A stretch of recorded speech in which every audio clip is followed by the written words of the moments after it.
Muted? Hello, hello! How's everyone doing?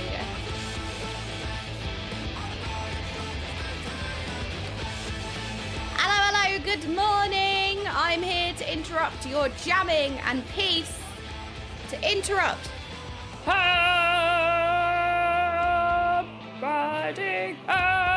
Oh, you remember yesterday when I was like, I should be more content oh, okay.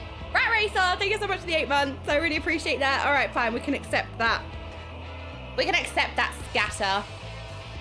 Alrighty. I don't know what I was gonna say.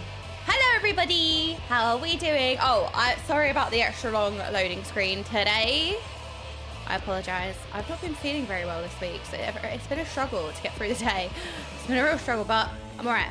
I've got right, a very small cup of peppermint tea. So I've got peppermint tea. I had a lemon sip, so that's all right. Hello, Dragon Nan. How are you doing? I don't have to watch your stream. Oh wait, really? You can go to HD finally? Did the internet change? Is it your work or where you are?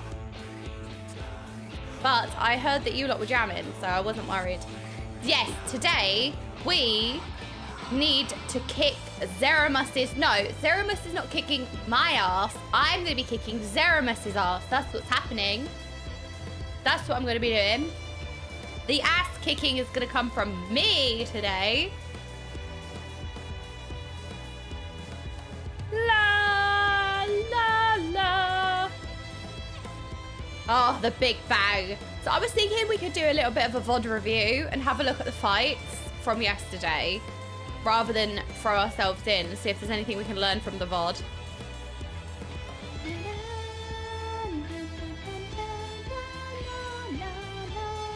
Oh, I love that bit. It's my favorite bit.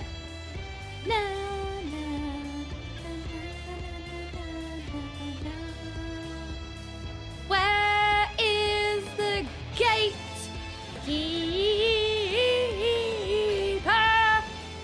Look, you can make any lyrics fit if you try hard enough. Just kill it. Zeramus is one of the harder Final Fantasy final bosses. It is so difficult. So I feel like we should do a VOD review. Have a look. Oh, we are actually falling. Wait, the music predicting we are falling. Just in time for a leap of faith. Jump to the finish. We could do a leap of faith parody. Oh no, wait, that player looked so cool doing that. They actually, no, you know what? They were doing what the music told them to do. Wait, where did that Lalafell? Wait, where did that Lalafell go? I swear there was a Lalafell just there. Anyway, no, stop faking. Hello, I see you have stopped trying to speak differently. Look, I really forgot that I was supposed to be speaking, like, what would we say? Broadcasty? Would that be like an accurate broadcasty? I just don't sound soothing or nice. And then we watched that video and I was like, wow, all these broadcasters sound so professional, so nice. And then there's me like, like, it's just not peaceful. You can definitely broadcast. Oh. So anyway, I forgot about that instantly. I love Leap of Faith. Is this soothing? Oh, I watched that clip this morning. I was dying. I was like, why? Because, I don't know, I'm just not self-aware of, I don't even know what I'm saying half the time. Like, everything's survival mechanism. So whatever comes out of my mouth is just like pure survival in the moment instinct. I don't even know what I'm saying 99% of the time. So when I watch a clip, I'm like, oh my God, did I say that?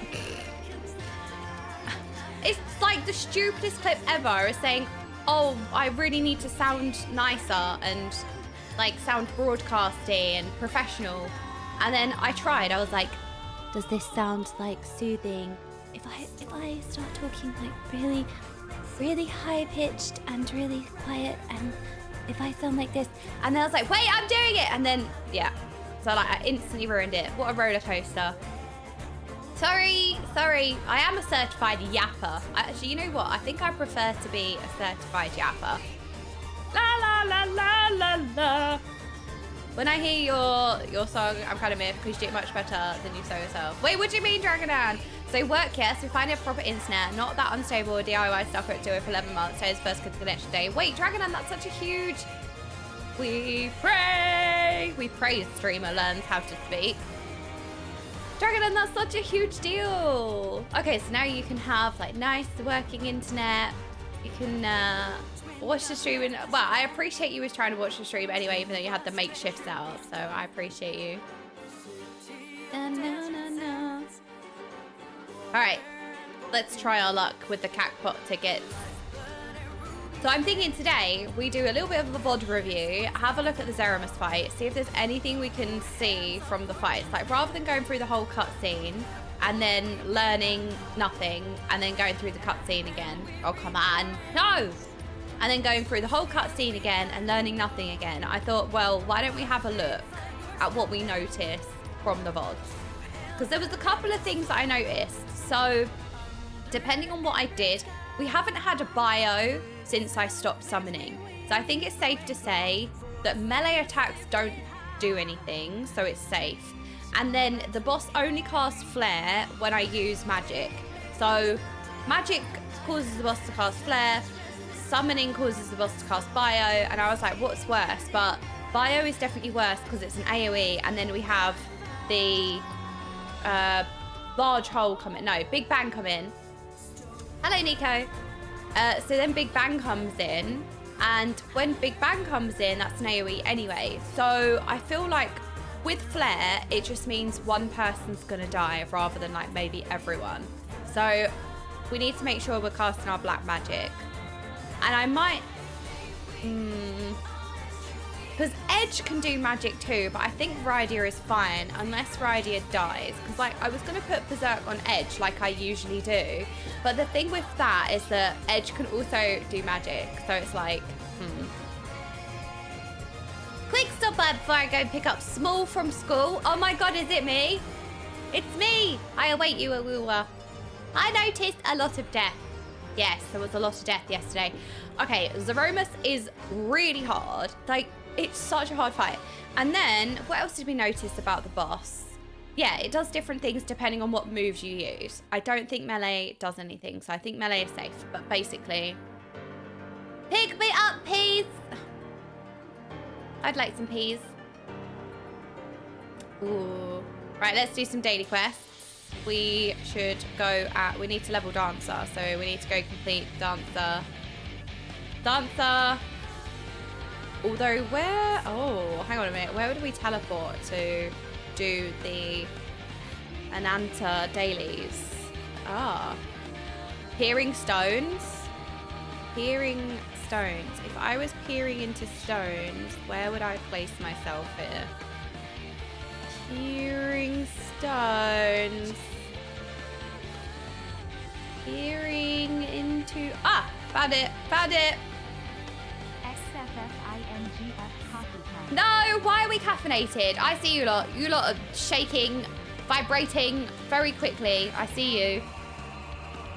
Why are we caffeinated? Excuse me. Jordan, have you seen the WoW with the bus changes for Season 4 and 1.0? No, I have not. I've not seen. Do you have a link? Should we have a look? It's they're going into Fated season, aren't they? Fated Season 4. I'm going Super Saiyan! Oh, you lot are so cute. Alright. A real fixer-upper. We must... The dailies. No coffee for me today, I'm sick. Me too. I'm sick too. I felt awful today. I've been feeling awful the last few days, and I felt awful today. But, you know what's really cool? The fact that I'm still streaming. Like, that just blows my mind. The fact that, like, I can just have, like...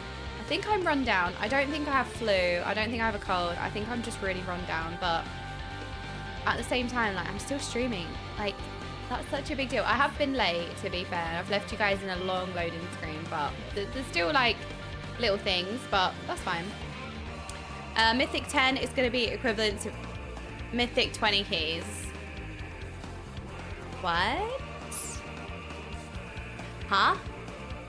That's really? So they're scaling it down so that you don't get out of control levels? How are they going to condense? Wait, hang on a minute. How are you going to condense that? Because there's so many, like there are so many hurdles along the way that how would you condense those different levels that people play up into a 10? Racked! Okay, let's have a look. Alrighty, let's have a look at this. Reject the cookies! Alright. Is the music kind of quietish enough? Let's have a look at this. Alrighty. Maybe we can move me down here. Oh no, that's bad. Put me up here. Dragonflight Season 4 dungeon changes ahead. Dragonflight Season 4 brings with it a variety of changes, including new adjustments to dungeons, their progression and rewards in the player feedback loop. As part of ongoing development in Dragonflight, the development team identified 3 issues to address based on community feedback. Okay, I always get worried when it's like community feedback because like, who is this community feedback coming from? Because there are so many different types of players. There are so many different types of players in the game for a start. And it's like, are we listening to a variety of opinions from people who do all sorts of different content? But not only that, like casuals, higher end players, but also different content they play as well. Different levels of gameplay, but different content. Anyway, let's have a look. So heroic dungeons are barely distinct from normal dungeons at maximum level. I mean, that's very true. The only time you ever care about heroic dungeons is literally like the first week of the new expansion. Not even a patch. Literally the first week of an expansion, because you can't do anything else, like you're restricted. And also heroic is a little bit of a stepping stone. So I would say that's very true. Like in the end, heroic is basically normal and is kind of pointless. And that distinction mostly only matters during a few days after players first reach max level. Okay, so they are already like touching on the points, which makes me feel more confident for the rest of this article. Mythic 0 dungeons rapidly lose relevance a few weeks into an expansion. True, but I guess for alts, I don't know, maybe people still do Mythic 0 alts. Once the Mythic Plus season starts, with occasional exceptions from the weekly quest event. Yeah, sometimes I'll do a Mythic 0 if it's the weekly where you have to complete 4 Mythic dungeons, and sometimes you can just do Mythic 0, but that's mostly for alts, not that I have alts, but I don't know, Mythic 0 could kind of like still exist. It's not used much, but I do think, I don't know, do more casual players who play at a lower level, do you make use of Mythic Zeros? I'm saying you. Oh, with the casuals, you. If there are any who are in here, like, I don't know if you'd use it, but I suppose, yeah, it's kind of not that relevant. The only true endgame dungeon mode, Mythic Plus, currently revolves around a timer. This means that other than new mega dungeons, there isn't really a place for endgame players who enjoy a more methodical dungeon pacing and gameplay. Given the combination of 2 underutilized difficulties and a gap in meeting player demand,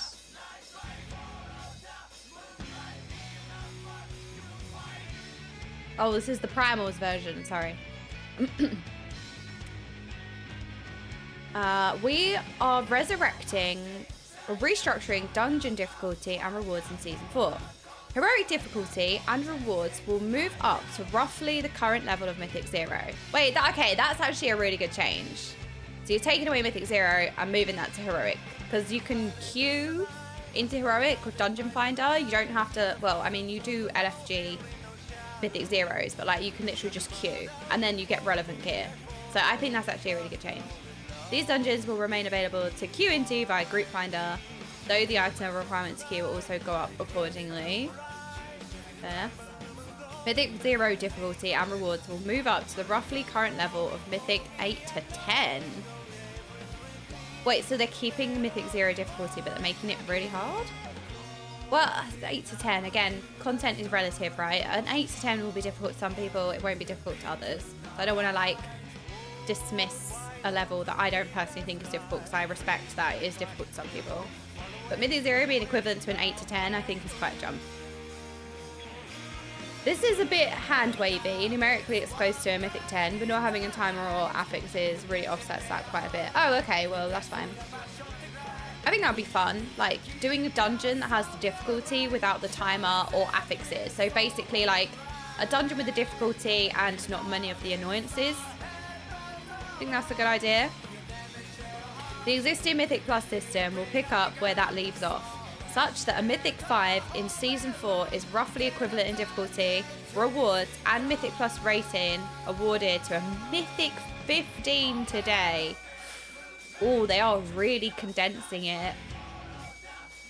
I mean, it kind of makes sense. You have a lot of, like, key levels that are not irrelevant, but they are, like, padded out in number.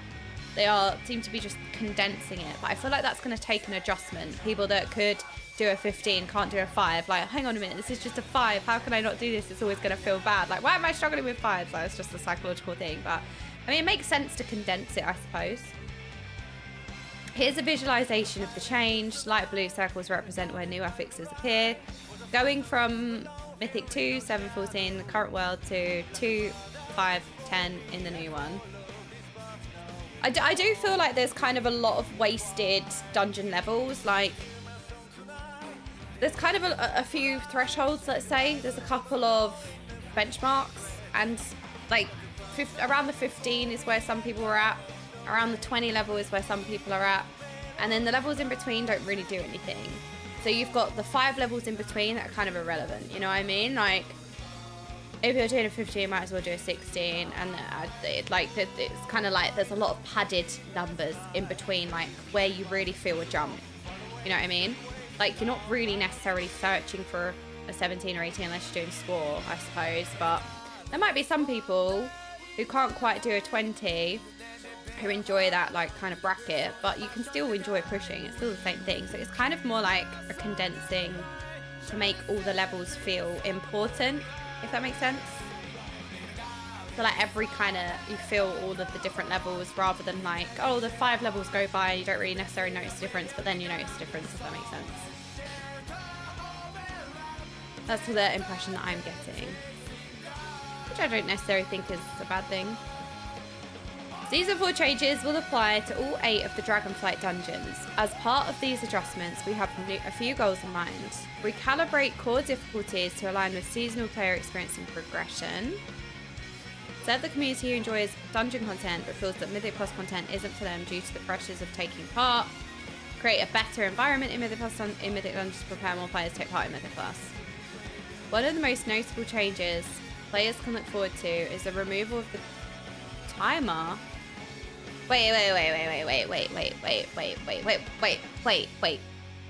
What? One of the most notable changes players can look forward to is a removal of the timer for Mythic Keystone dungeons for what are currently 0 and 10. But, okay, so that's Mythic 0. Okay, sorry. I thought they were removing the timer from 0 to plus 10. So I was like, hang on a minute. That's significant change. Players can run through these dungeons at their own pace without the need to watch the clock while still honing their skills. So that was worded a little bit funny, but at the same time, it's kind of an idea. Like, if you want to get more people into Mythic Plus, like, what if the timer came into higher keys? So, like, you can push keys, it increases the difficulty, but you don't necessarily have that timer that adds more pressure, and then maybe because there's no timer, your key won't devalue, but if you complete it, it will go up 1 or something, like in the lower keys. And then once you move into the, like, way higher keys, a timer comes into it. I don't know, food for thought, because I misread this, but then I was like, oh, maybe that would encourage people and more people into the content, because it doesn't start with, like, all of the stuff, kind of progresses up. I will add a timer, but I suppose that's what they're trying to do in a small kind of way. Here's a look at the changes for each difficulty. Normal, this difficulty is unchanged. Heroic, the tuning and rewards of this difficulty are increasing to be equivalent in a baseline Mythic 0 dungeon in the current system. Makes sense, because Heroic did become like a difficulty you didn't even think about. Like, there was no distinction between Heroic and Normal. Mythic difficulty changes and mechanics will not be present in this difficulty. This remains a queuable experience, which I think is really important because the queue system, rather than like finding a group and going to the dungeon, is so like good. All right. The tuning and rewards of this difficulty are increasing to the equivalent of a +10 dungeon. With affixes in the current system, there are no timers, affixes, or limitations on changing specializations or talents while in the dungeon. Okay, the goal is to create a mega dungeon-like difficulty for this experience. This difficulty should present a meaningful challenge and provide commensurate rewards without the pressure of the current Mythic Plus system. I mean, I like it. Mythic Zero is still on a weekly lockout after this model. I think these are good changes so far. The Mythic Plus system will have rewards up to level 10 with a +2 starting from what would roughly be an 11 in the current Mythic Plus system. Okay, so does that mean that a +2, like, does that mean you get all of the affixes off the bat? So a +2, you just get all the affixes. Because how it used to be was that you'd add an affix every couple of levels. And by the time you got to a +10, you'd have the seasonal, which you don't have at the moment. Or unless it added one, but we will find out. So start with what would regularly be a +11 in the current Mythic Plus system. So I'm pretty sure at an 11 you get all the affixes unless they're reworking that. A +5 should be as hard as a +15, and a +10 should be as hard as a +20 in the current Mythic Plus system, etc. I have to tell you, when BFA came out, I think it was season 1 of BFA, the maximum rewards in the vault was a +10, and it was so unbelievably difficult because also like Mythic Plus hadn't been around as long as it has now, right? Naturally people get better over time by getting used to the content, right? And not many people actually did Mythic Plus back then either. Like all the raiders originally with Mythic Plus would turn their nose up at Mythic Plus players. That was always like, people would always turn their noses up at Mythic Plus players, especially like high-end raiders. None of them were interested in Mythic Plus. Everyone turned their nose up at the key pushers. And now everyone does it, which is great. But the first season of BFA, +10 was the maximum rewards. And I can't tell you how difficult that was week 1. I remember staying up till 4 o'clock in the morning. We had a +9. Somehow we managed to +2 this +9. I think it was like second in the world at the time. And then we did a +11, which was insane at the time. We did a +11. Obviously we didn't time it, but we didn't need to time it. We just needed to finish. And we spent hours in this +11 throwing ourselves through it week 1. It was so hard. And we managed to get not only a vault, but because the key that you'd got in the next week, it would degrade by 1. So that means we got +10s off the bat across the team for the guild. So that was perfect. So then we could spread out getting everyone maximum loot in the second week. So it ended up being really good, but it was so hard. What I'm trying to say is it was like, even though it's a smaller number, like that difficulty was so worthwhile. And I do feel like now the numbers are kind of irrelevant. And I don't know if that's the thing because I've been playing for a long time. I've been doing Mythic Plus since it started. But I do feel like the number system is kind of irrelevant now. Like it all kind of blends into one. There are so many numbers and they're not so distinguishable. Whereas I remember at the time, like you felt like it was significant. I don't know if that makes sense. But now I feel like it's nowhere near, it doesn't have that same difficulty curve first week to get like the maximum rewards in the vault. Because I remember I did Dragonflight. We did a +20 like week 1. It wasn't that hard. It was definitely so difficult. So I don't think the number going down is, like I said, psychologically, people be like, oh, this sucks, like all this effort for like less of a big shiny number. But I think this will make the numbers more meaningful, which is the point. Because it definitely, I still remember that to this day, like doing that +9 and then doing that +11. And it felt so good. It felt like such an achievement. It was such a good feeling. Whereas now when I push keys, like I do it for score, but I also don't really care. Like the numbers are kind of irrelevant. It's more like, oh, Raider number go up, like whatever. So maybe it'll make the number more meaningful. Anyway, stop talking. A +5 should be hard. Okay, affixes would slot in a +2, +5, and +10. See, that's what I was saying. So +2 is Fortified Tyrannical, +5 Entangled Corporeal, +10 is the second affix, and then, well, you would then have the seasonal affix as well at +10, but they don't have seasonal affix. Dungeon ratings should be equivalent to what they represent in the current system. Okay, so they're keeping the affixes slowly. So they're making the difficulty, like a +10 is as hard as a +20, but they're keeping the affixes slowly being implemented as well. Interesting. It's important to note that the basic structure of dungeon rewards is not changing significantly. So what you would have earned for completing a Mythic 0 will be earnable in the heroic difficulty dungeon instead. Here's a basic rundown of what you can expect.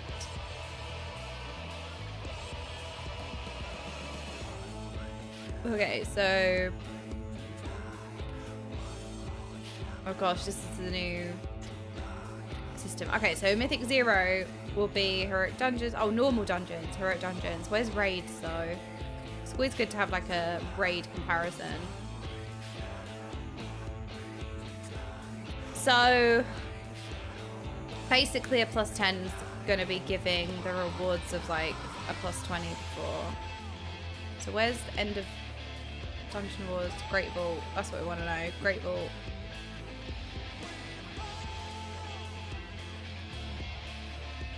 Wait, so a +10 is going to be as hard as a +20, but now they've got the new +20. Season, okay, season 4, end of run. So that was season 3. Okay, sorry, I misunderstood. So they're just condensing these down. So this would have been a 20 before, and so now it'll be at a +10. But they're still increasing the item level here. So the maximum reward, the maximum item level.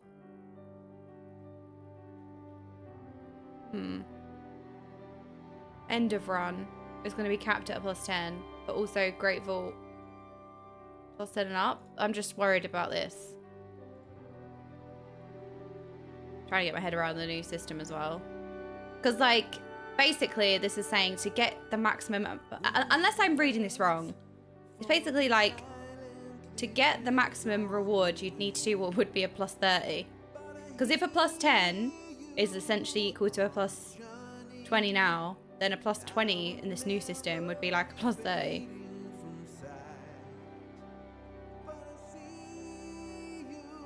Which kind of makes it worse. I hate it when they tie gear to the higher difficulties, because it's not incentive, it's Mythic +10 and up.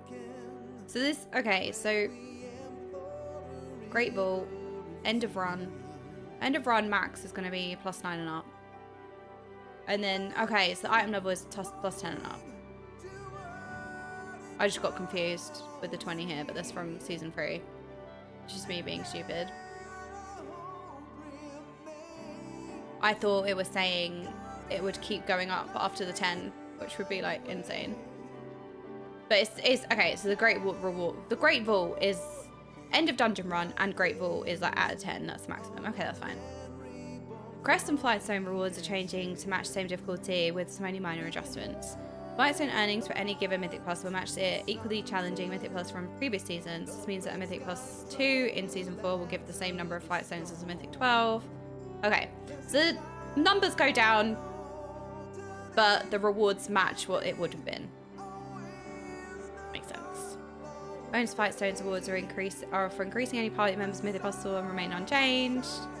Whelpling quests are no longer available for Mythic Plus dungeons as those difficulties no longer exist. Players can continue to collect Whelpling quests from many outdoor sources. Alright. We believe these changes provide new opportunities for players to experience Mythic and Mythic Plus dungeons while providing additional challenges for endgame players in the future. We look forward to your feedback and we'll see you in the dungeons when Dragonflight Season 4 goes live in the future. Alright. Essentially, they are condensing them down then. No notes. I wonder if we're going to get, probably not, a seasonal fated affix. I like seasonal affixes. It's essentially like, you know when they did the stack squish or the level squish? It's essentially doing Mythic Plus number squish. So that's basically what it is. So they're keeping the rewards the same, but they're condensing like the difficulty into the lower numbers. It's like a level squish, stat squish, item level squish. All the good stuff, which, you know, I think is relatively fine. I did feel like there was a lot of bloat with the numbers. Like when you're pushing keys, there is a lot of like key level bloat. So making the numbers like a bit more meaningful. I mean, the dungeons are going to essentially play out the same. I think the normal heroic dungeon and Mythic Plus, Mythic Zero changes are like really good. Because it makes heroic like an actual difficulty. So 598 comments. When did this article drop? That feels like a lot of comments. March 12th? Yesterday. Okay. What's the comment saying? Surely this is going to be constructive feedback. Removal of timers for low keys is an interesting change. I think some people appreciate the content a bit more over in a relaxed environment. I agree with this. So I think I misread it. I don't think they're only removing the timer in a Mythic Zero, but the way that they worded it in the article was it made it sound like they were removing the timer for like the earlier keys. So I stumbled over that as well. But I think that is also a very interesting concept, that like increasing the difficulty with key level. Before you'd add affixes to make the keys more and more difficult, but it is very interesting that the timer, like maybe there wouldn't be a timer in the very, very like lower keys. Maybe it would encourage people to like push harder, push higher, because you haven't got so much pressure and anxiety like getting into new content.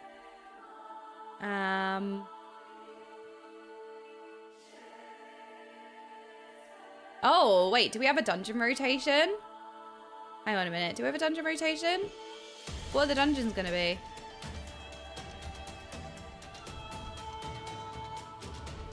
I don't think that's in this article.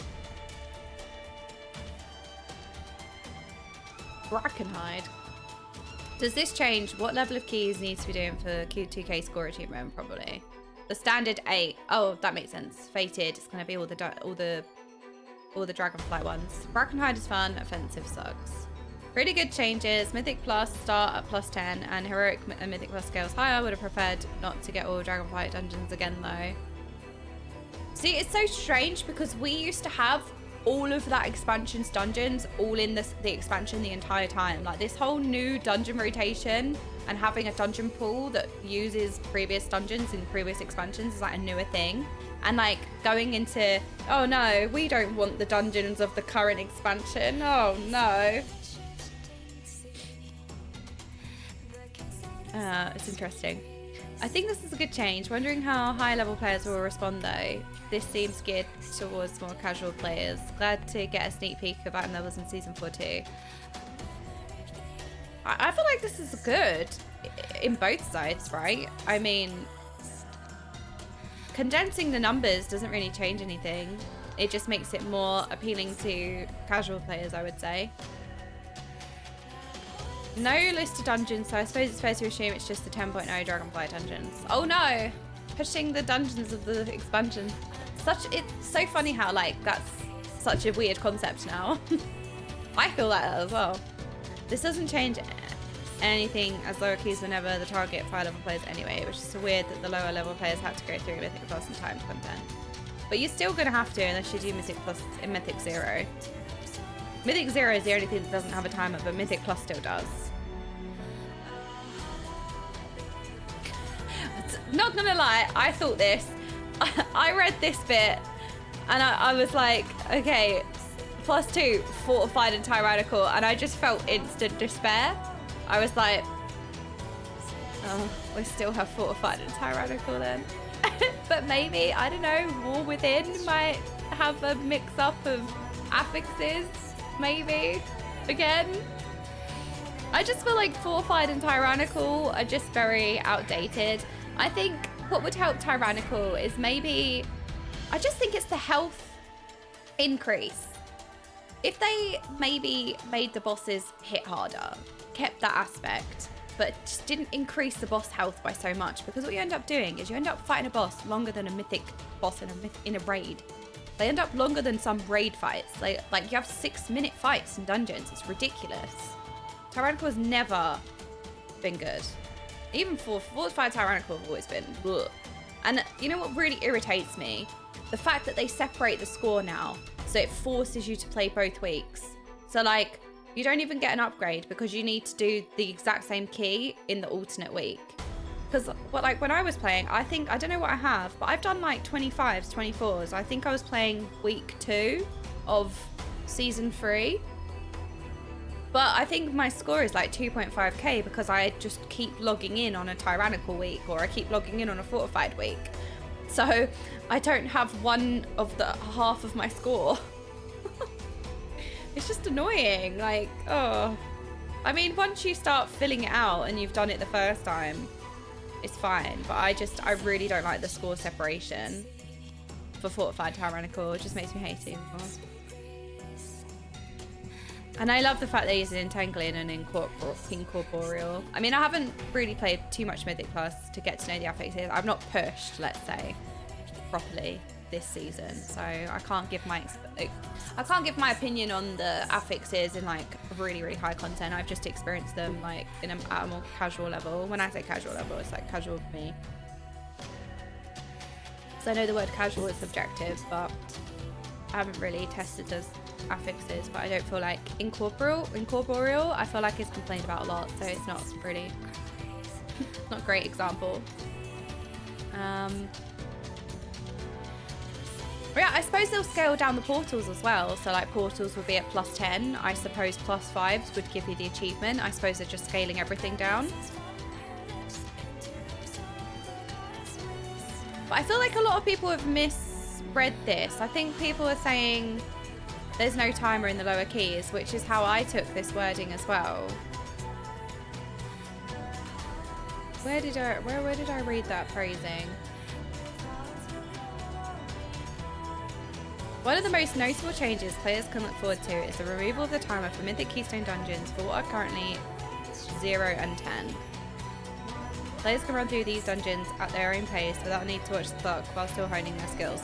So I feel like this is kind of misleading because it makes it sound like the lower keys don't have a timer, which I actually think would be a good change. I think adding a timer as you get higher, adding more pressure and adding more difficulty will not only like punish, let's say, casual players less, which is always a good thing. It creates like, you can engage in the content and not feel so stressed. You can just play for more fun reasons. It also puts less punishment on more casual players. I feel like that would be a good thing. But the way that this is worded, it only actually applies to Mythic, what would be the new Mythic 0. Only the Mythic 0s have no timer. So that's what it means. But I feel like when I'm reading these comments, a lot of people are saying this is an amazing change for casuals. It's a better onboarding experience. I feel like a lot of people have maybe read this the way that I did. Because there's a couple of comments here that's like about the timer. Somewhere here. Removal of timers for low keys is an interesting change that I think some people appreciate to the content in a bit more of a relaxed environment. So I agree. So I feel like a lot of people have read that way. Or maybe not. Maybe this, because like really, this doesn't change much for casual players other than removing what was a difficulty that you kind of didn't notice anyway. Like there isn't really much change for casual players, right? They've basically made heroic like Mythic 0 and they've made Mythic 0 harder. So in terms of like casual players, the Mythic Plus system is still the same. You still have the timers and the affixes and all of that. This changes a lot for casual players. Mythic 0 is hard now. Yeah. And it gives +10 rewards and no timer. Yeah, so that's a good change, I suppose. But I guess I kind of see Mythic 0 and Mythic Plus as like two different pieces of content. So I see like Mythic or base dungeons as base dungeons, and then you have like different difficulties of the base dungeons. But I see Mythic Plus as like a completely different system.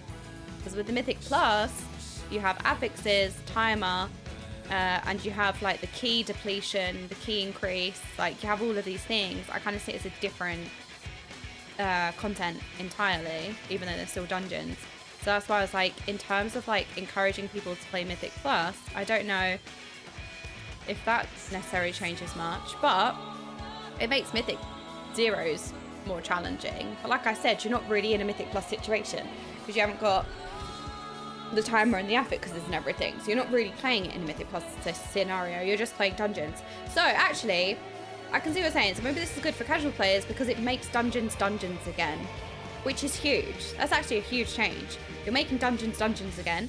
And if you don't want, like, you're not forced to engage in Mythic Plus if you don't want to, but you can still experience dungeons and still have fun with dungeons. So they're making dungeons feel like dungeons again, which is good, which is again like kind of side content. And then if you want to expand on that, then you can delve into Mythic Plus, I suppose. But yeah, I just wonder if a lot of people misread, like I did, misunderstood that one sentence. It removes the need to grind a +1 to 9 for a new player, which is boring as it's not difficult. You jump straight into what is it, +10. I think that's a good thing for Mythic Plus. Yeah, you just do Mythic Zeros, but like the only thing is you can still only loot them once a week, so you still need to grind Mythic Plus if you want to farm gear. One problem with that is there's still a week lookout Mythic Zeros, so those casuals kind of got spam or content taken away from them. Yeah, I mean, you're still going to have to do Mythic Plus, and then it seems like Mythic Plus was made a little bit more difficult, so still farmable content, which is what you'd want for gearing, especially alts, because the Mythic Zero will be on a lookout. But I do think we're cooking with the whole like removing the timer in the earlier keys and adding a timer like later on, adding more and more pressure as you go. I think that would encourage people to participate in Mythic Plus, and then also I think it wouldn't punish those of you who are just playing for fun and getting gear, because I do think sometimes it needs to be separated. Challenge and chores, they're kind of, in my opinion, two different things. But that's probably because I don't really see gear as a reward. I see gear as a necessity. Like, I don't push high keys because I want gear. I push high keys because I want score and leaderboard rankings and stuff like that. And that might just be because I'm an MMO zoomer. But like when I raid, the fact that like the hardest boss, the last boss on the highest difficulty drops the best gear, to me would never make sense, because you need that gear for progression, and once you've killed the final boss, the tier's over, you're done. So that's why I feel like cosmetics are a way better showcase, in my opinion, of like killing the boss rather than gear. But like I said, that might just be a MMO zoomer take. I don't see gear as a reward in any sense. I just see it as like a necessity. So that's why, like, if I'm pushing the harder dungeons, I'm doing it for a challenge. And I think once you start tying gear into it, you're adding like what you kind of need to do as a chore, because you need to maintain your character, but you're forcing that chore into like unnecessary difficulty.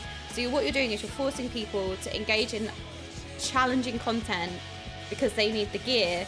And sometimes it's nice to separate them. Like sometimes you just want to play, like you just want to farm some gear on an alt, or you play the game casually, play the game, you don't put many hours into it, you just want to, maybe you have some energy and you're like, hey, I'm going to play a bit of WoW this evening, I want to get some gear for my character. And then you don't want to jump into this really hard content to have to get gear for this character. So you can still get some gear for your character and have fun while you're doing it, and there's like a lot of pressure taken away, if that makes sense. I think that separation sometimes can go a long way, I don't know. And then if you want to do stuff for challenge, then you push on. Like I said, the reason why I push high was because I was doing it for the challenge, not for like gear or anything. And I suppose like you do need incentive. I suppose the addition of the 1% title and other things like that are all good. They're good incentives, because I suppose people do want a reward, otherwise what's the point? Like if gear is really easy, you haven't really got anything to work towards, you don't really have a grind. And if there's anything that what Final Fantasy Endwalker has taught us, is that people like a grind system, people want the Bosnia, people want the Eureka.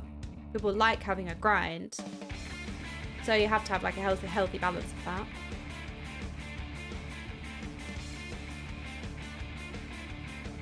But in terms of the casual player base, I think it's nice to make dungeons feel like dungeons again. The mythics change, the heroic change makes base dungeons feel like base dungeons. It's kind of like opening content out, so that's always a good thing. And you also get relevant gear, and you get harder content in a less pressurized situation because there's no timer, but it's still a weekly lockout, so if you do want to farm gear, you still have to engage in Mythic Plus. Yeah, I heard that Yoshi P had something to say about, what was it? I had a YouTube recommend on my recommended yesterday. Something about what Yoshi P said. If you have a link, send it, please. I'd love to read it. I remember thinking, oh, I'll ask about that tomorrow in stream.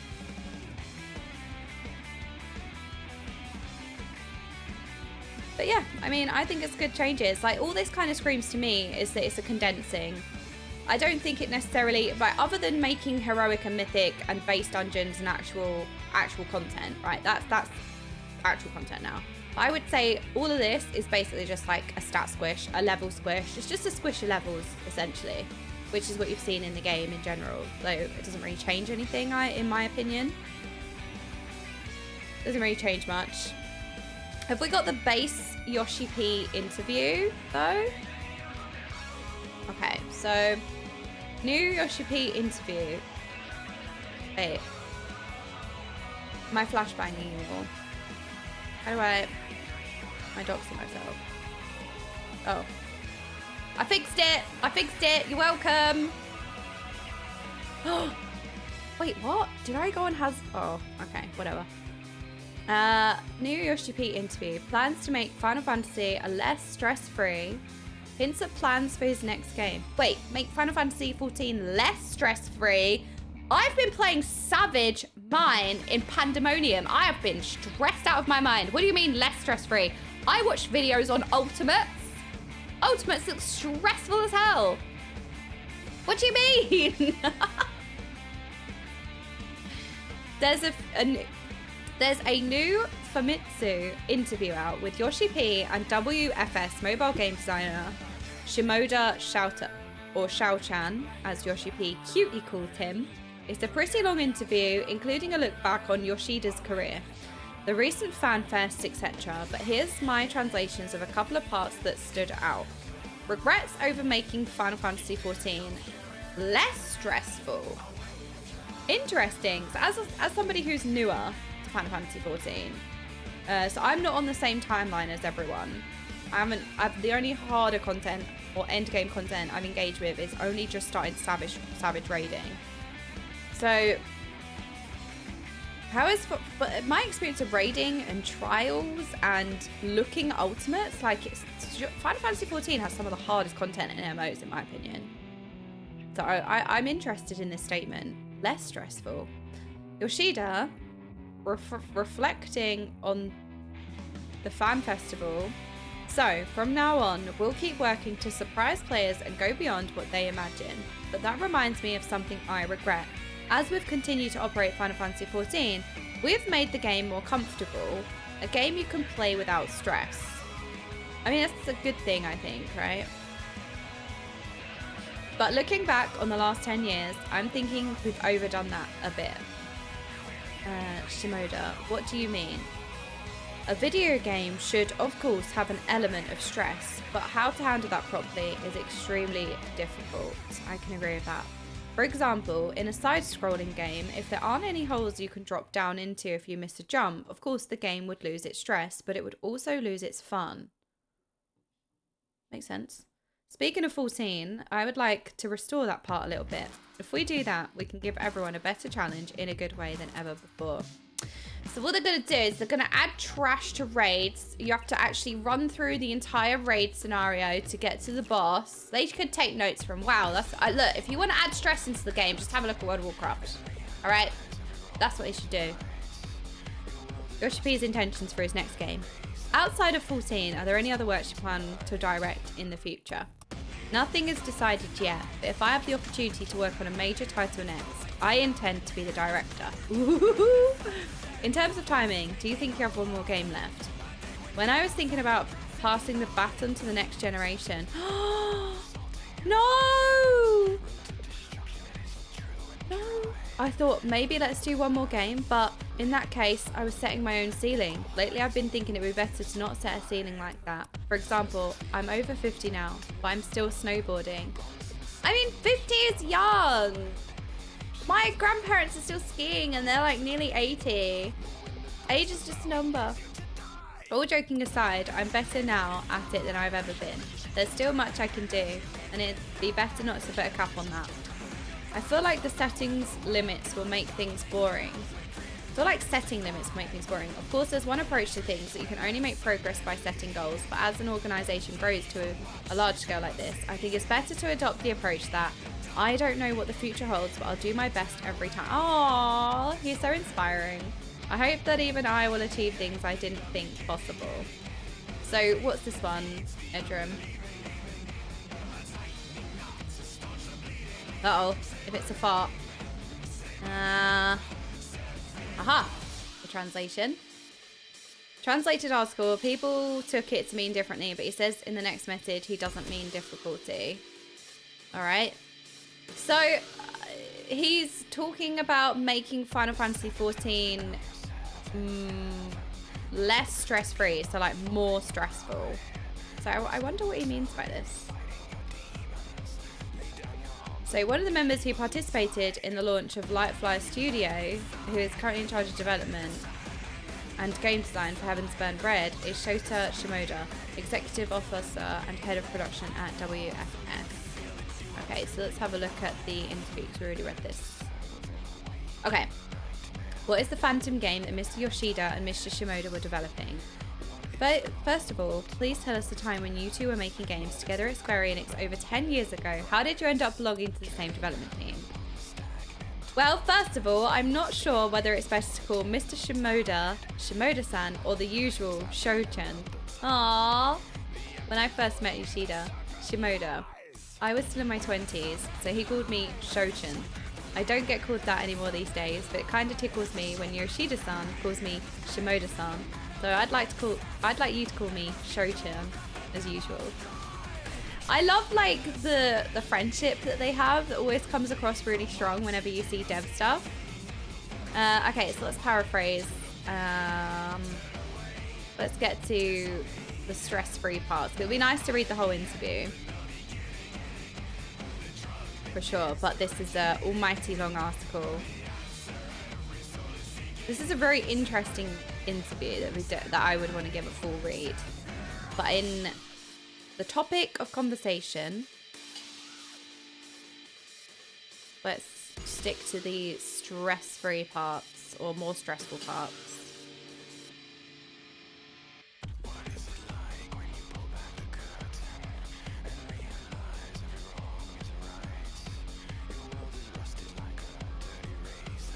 Oh, I'm reading like parts of it and this is really nice.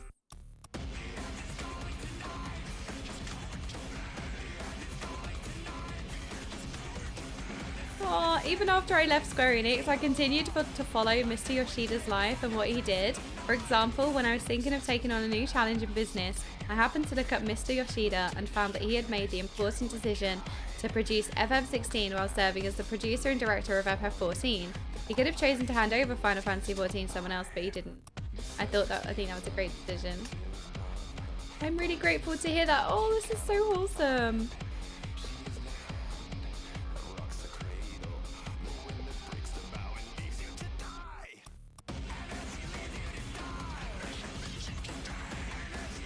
Let's see if we can find the stress-free part. Maybe we should do a Control F.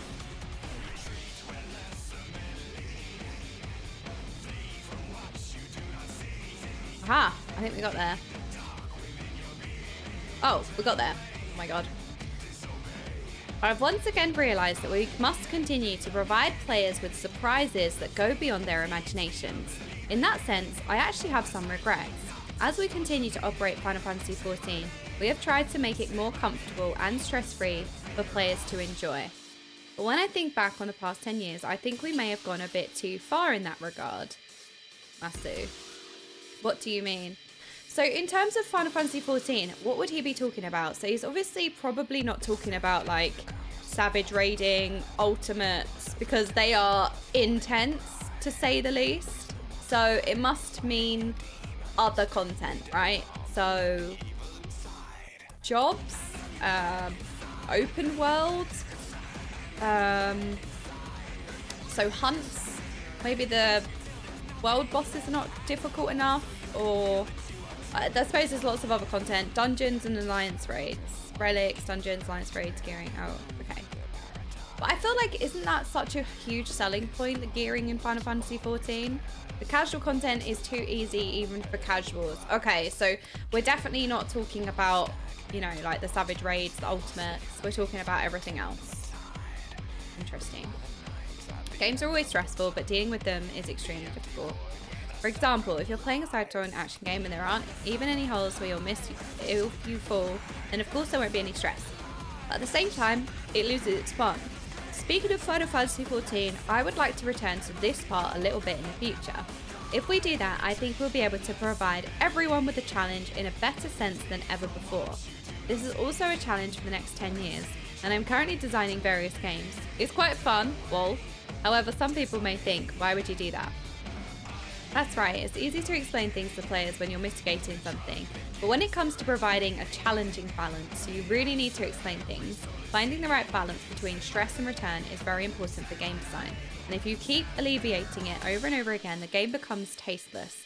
It is also important to build relationships with players, including explaining to them why this is necessary to make the game better so that they understand. If the game changes without anyone saying anything, the players will be disappointed. Moreover, I'm not talking about increasing the difficulty. Aha, here we go, we got some context. I'm not talking about increasing the difficulty. Therefore, we need to provide a thorough explanation and communicate with them by saying, please try it out. After that, please give us your feedback. As I keep repeating this, I realise once again that there is no answer or goal. So I feel like it's a fleeting thought that he has, like it's something that he's taken note of, that there might be not an imbalance, but it feels like a fleeting thought that hasn't necessarily developed into anything yet. It's just something he's noticed of, like, maybe the more casual content is too easy and there needs to be a little bit more of like enjoying challenge, but while also appealing to casual players. That's where the balance comes. But he's also saying he's not talking about increasing the difficulty. So it'll be interesting to see what he cooks up.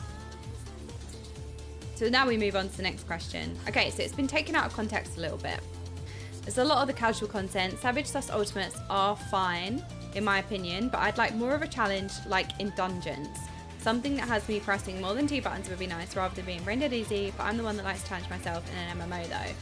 Yes, it kind of seems like it's not just a case of like, not talking about increasing the difficulty, but maybe there can be some more, it's like, I don't know how you'd make it more stressful without increasing the difficulty, but I suppose you'd know more than me. There needs to be, maybe it's just there needs to be more of a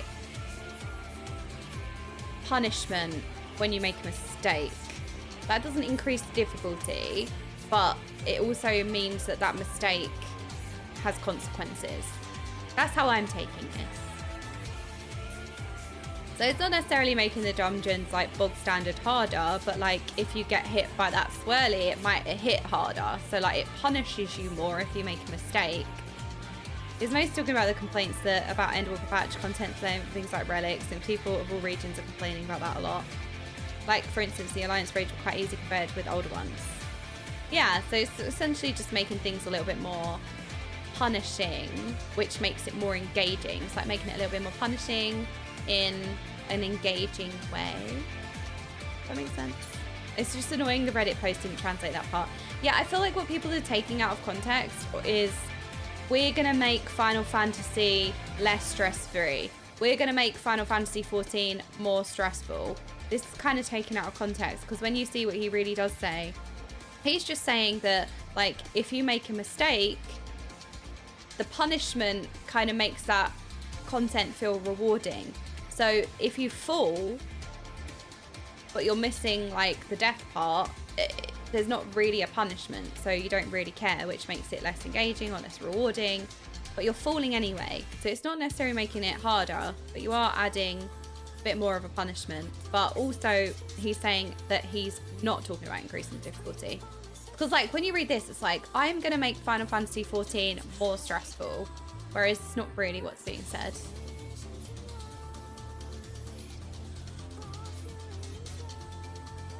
If there's no risk of failure, then there's no sense of accomplishment. Exactly. But obviously, you know, within reason, finding that balance, because we see how far that goes, because we were just talking about like Mythic Plus, for example, in WoW, and we know that that goes too far in terms of punishment. Like, that's kind of the stressful part about Mythic Plus dungeons, for example, like how punishing they are in more casual content. It's kind of like we've gone from one extreme to the other in a little way.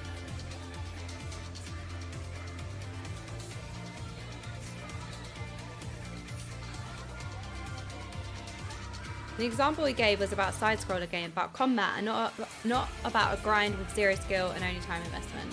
Yeah. Well, this is the full article that Edrum links, if anyone wants the full article rather than some snippets. Thank you, Edrum.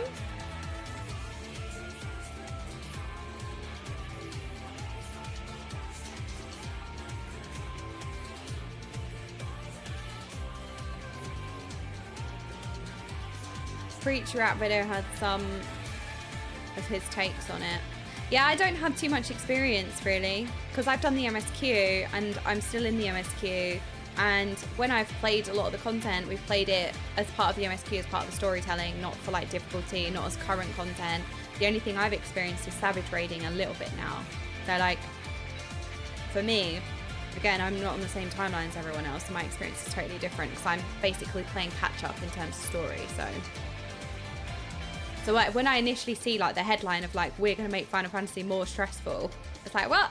You got some of the hardest content in MMOs in Final Fantasy 14. You got ultimates. Even savage raids are no joke. They are stressful. But yeah, it's taken a bit out of context, because like we're saying, you know, it's not talking about increasing difficulty.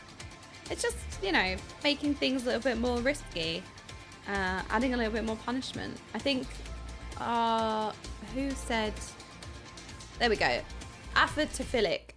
If there's no risk of failure, then there's no sense of accomplishment. There you go. And that doesn't necessarily mean we're increasing the difficulty.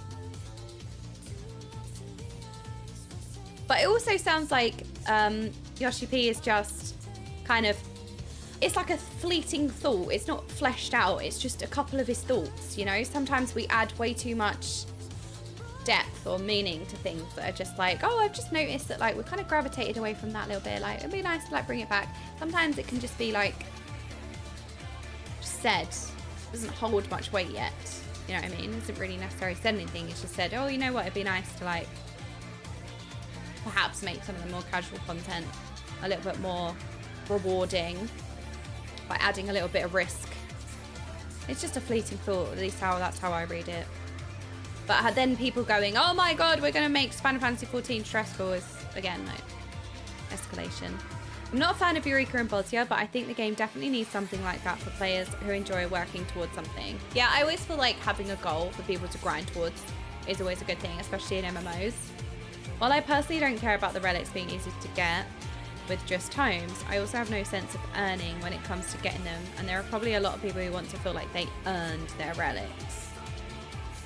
Yeah? Final Fantasy 14 loves to take away what they want to hear from whatever Yoshi P says.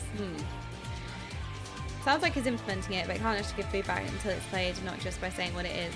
Yeah, it feels like it's something that he's noticed, that it's like kind of like just lightly talking about, but it hasn't really got any substance yet. They need to really like cook something up and flesh it out, you know? It's not necessarily saying, oh, we're going to make Final Fantasy 14 stressful, as you would think with the initial headline, you know.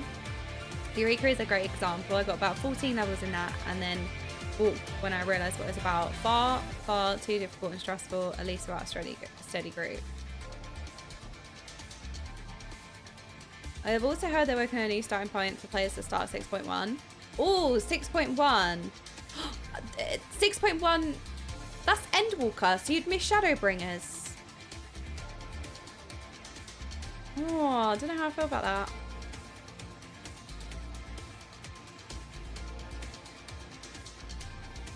But it's difficult, isn't it? This is just the problem with MMOs in general. There's so many barriers to entry. Starting point of the new arc. Oh, well, I suppose that makes sense, but also... Oh, 6.1. So that's the post patches. That's the post patches. 6.1. I was thinking 6.1 was the start of Endwalker, but it's not. It's the post patches. So you're essentially like getting in to kind of where everyone else is. Yeah, so you kind of skip the whole like previous story arc. I mean, the problem with MMOs in general is there are so many hurdles that you have to like grind towards before you even get to the point of like playing the game. So like this is just a bigger conversation in general. How you get like newer players into MMOs or the next generation into MMOs. Because you have to level your character to max. And then even when you're max level, there's still a lot you need to learn, a lot you need to do. Like you can't necessarily like think about it. When you play a game of, I don't know, what was like a newer game that came out that you can just kind of jump in and play with friends? The finals, let's say. It's just the first thing I thought of. You can literally just play the game. You don't have all of this like pre-maintenance, pre-grinding. You don't have to like endlessly, not endlessly, but you don't have to do all of these things before you can even play the game and play the game with your friends. But also that doesn't take away from the fact that the story is still amazing. So you should be able to do the story, of course. But even in World of Warcraft, people are not necessarily doing it for the story. Like, whenever I, like sometimes when people say, oh, you know, MMOs, they're just so overwhelming. There's so much to do, and like it makes me reluctant to try it because I can't just jump in. Like, I hear that all the time from people who don't play MMOs. There's so much upkeep needed with your characters. Like even leveling them to max level. The thing is like with Final Fantasy XIV, is with the leveling process, the kind of tedious leveling process before you're even in a position to play with other people or get to the point where everyone else is, they tie the story to that leveling process. So in WoW, it's kind of like, oh, I just would boost a character. There's no way I'm leveling that character. It takes way too long. But yeah, you jump right into Dawntrail, I suppose, if you're a brand new player. And then if you want to go back and play the story of the previous story, then you can. But I think that choice is always a good thing.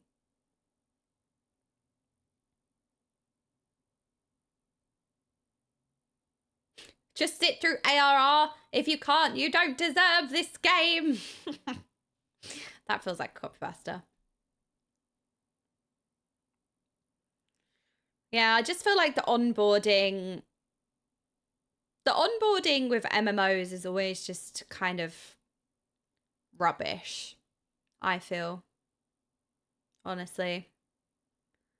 But some people like it, which is fine. I'm not talking for everyone. You can't talk for everyone. But generally, there are so many things that you need to do before you can even, like, play the game, you know?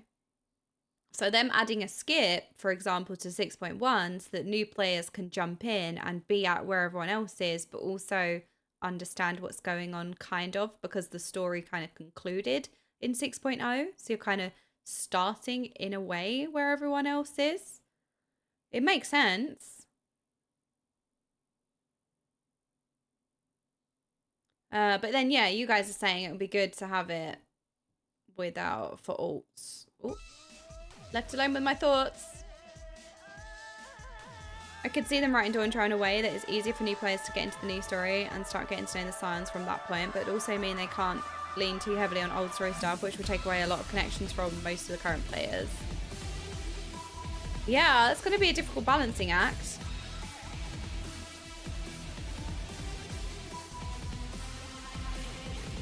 I don't think I want to play with people that haven't even done the story. My idea, I don't know if we're trolling with this statement or not. This feels like a copy pasta. This feels like a... Well, let's take it at face value. I don't think I want to play with people that haven't even done the story. We then clearly appreciate the game on such a different level. At that point, we have little in common. So I disagree on like all levels with that. That feels like a troll comment, but let's take it at face value.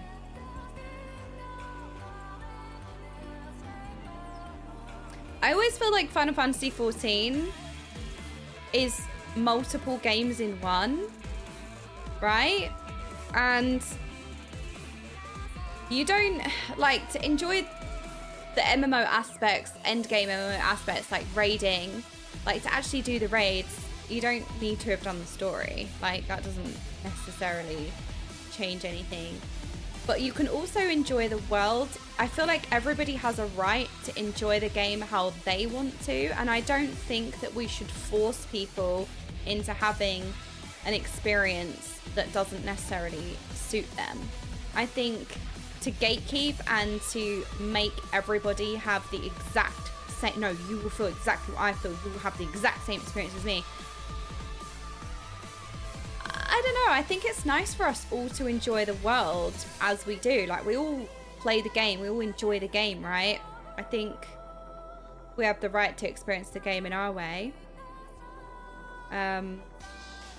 I don't see, like, raiding, I don't see how doing the story affects any of raiding. You know what I mean? It's like being a fan of Final Fantasy as a series. Like, if you meet somebody in person and you say, hey, I really enjoy Final Fantasy series, and they say, oh, hang on a minute, so do I, and you can talk about it. Like, if they haven't played Final Fantasy VII, for example, and you have an actual favorite one, that's fine. You can talk about another one. Like, you can talk about, like, you don't need to have played certain Final Fantasy games to enjoy Final Fantasy as a whole. Like, you see how it's kind of like gatekeeping a bit. You can still enjoy something, but also, like, the thing is, it's difficult because Final Fantasy XIV is an MMO. So you have all of the MMO aspects, and to me, that's kind of like a side thing. Like, you have the whole story, which is incredible and probably one of the best written stories available. Definitely worth doing, but that should be enjoyed in your own time without pressure. And unfortunately, because you're playing an MMO, you've got pressure to play with other people, like your friends, and get to the point where they are, and then you have to go through this whole thing. I don't know. I feel like you can enjoy that in your own time and also enjoy the aspects that you want to enjoy. Like, for example, I'm not really a big mount farmer, but like, I wouldn't shun somebody because they farm mounts, or like they wouldn't shun me because I don't farm mounts. Like, we can still enjoy the game even though we get different things out from it. You know what I mean? I don't know. I just feel like, yeah, it's like gatekeeping in a way. They could do a thing where new players who create a character start a Dawntrail will one class their choice at the appropriate level, let people test them a bit at that level before making their choice too in a little test combat zone. Give them a disclaimer about how the story is integral to the game and how they can play the old story for a new game first if they'd like to experience it without blocking them out from new content. Yeah. It's difficult. It's such a difficult thing with 14 because you kind of keep the story as like a side thing, and then everything else is also a different thing. Like, you can raid but they also interact at the same time. It's hard.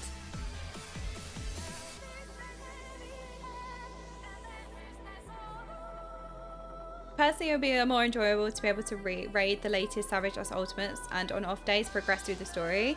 Yeah, that's kind of how I tackle it as well, which is what I always say with MMOs in general. Like, there's so much you have to do or get through, and that's so overwhelming before you can even get to the point where you're doing stuff with other people. Whereas if you could kind of be at the same place as everyone and then engage in the content that you want to engage in, you know, like if you're a mount farmer, you play with everyone, you're at the same level as everyone else, but you go off and you farm like mounts in your own time, and you do that in your own time. That's what you enjoy.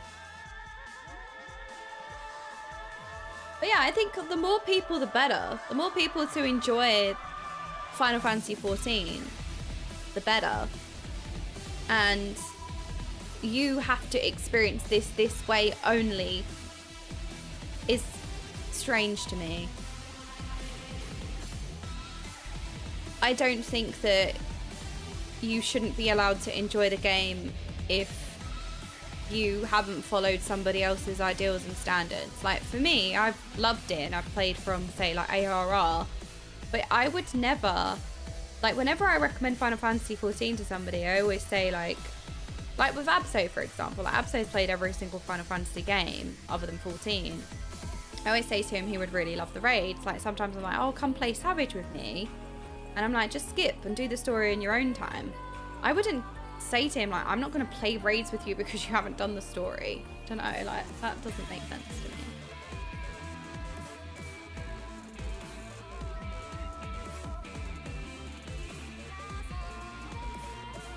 I think you can enjoy all the content the game has to offer in your own time.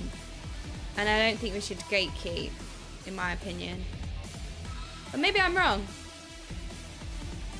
I do think that, like, obviously you won't have the whole backstory, you won't have the whole journey, so you won't have the same experience starting from Dawntrail. But if the difference is either the person plays or they don't, wouldn't you rather that person plays? Wouldn't you rather have more players? Like, if that person can start a Dawntrail and enjoy it and have fun and love the game and fall in love with the game, that's what matters. The recent Twitter post going around is a rehash the NA FanFest interview where Yoshi P's not sure on this and treats it like seasons of a show. It's always better to start with season 1. Yeah. It's always a headache to explain whenever my friends ask me if I started to play Final Fantasy XIV, how long do I need until I can play with you? That's the problem with MMOs in general. That's what I keep looping saying. This is the problem with MMOs in general. They're so overwhelming and there's so much that you need to do before you can kind of be at the same point as everyone else.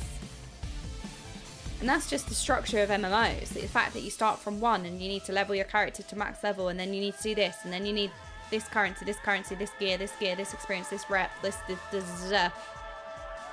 You need all of these things before you can play with your friends, and that always puts people off. And I feel like if MMOs had a better onboarding system, more people would play.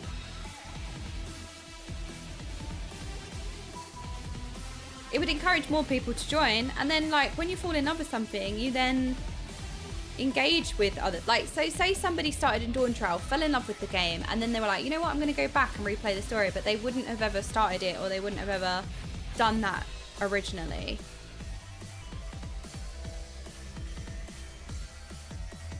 I think the story is amazing. Definitely worth going through. And I would always recommend people do the story, but I'm not going to shun people for not. I'm not going to, like, say, you can't play my game then if you don't. I'd always recommend it. Absolutely. It's like life-changing. One of the best things you can do. So it would always be recommended, but I suppose I'm not the type, I don't know, maybe that's just me. I'm not somebody to, like, say, oh no, like, you're not allowed to play it then. I'm not shunning them, I just don't want to play with them. Well, also, sorry, my dear, I actually wasn't specifically talking about you. It kind of sparked, your comment kind of sparked a bigger debate. So I apologize if this is not directed at you. So I apologize if it comes across that. It's kind of sparks an interesting, like, bigger debate. But, like, why would you not play with somebody if they didn't... Like, if you're ocean fishing, could you not ocean fish or raid, or, like, you can still, like, bond with people. Like, it's not really like an echo chamber, but people have different likes and different dislikes, and people have their own journeys, and you can still have things in common, and you can still bond with people. There's so many different things. Like, I don't know, it's just odd to me, but obviously each to their own. If that's what you want, that's your prerogative, but that is just I guess I'm trying to, like, understand it because it's interesting. I'm trying to understand, like, the logic, I suppose. Because, like, it's not just about you particularly. Sorry, I know it's really hard. Like, when you read out comments, like, it feels so personal, but, like, it's a take I've seen in general, so it's sparking, like, a bigger conversation, so I hope you're not taking it personally. There's definitely a case of destination mindset versus journey mindset. So what do you mean, destination mindset versus journey mindset? Is there a question over skipping with this and more? Should the devs contribute to a potentially large amount of resources to get players sidestep content they've already put in the game? And will players starting at 90 be more or less likely to continue playing?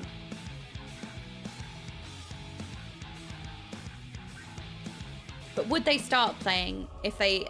So would they start Dawntrail? So if they didn't have this skip, if you couldn't join at Dawntrail, that would mean they'd have to go through hundreds of hours of stuff and story before they even get to the point where everyone else is, which can make people reluctant.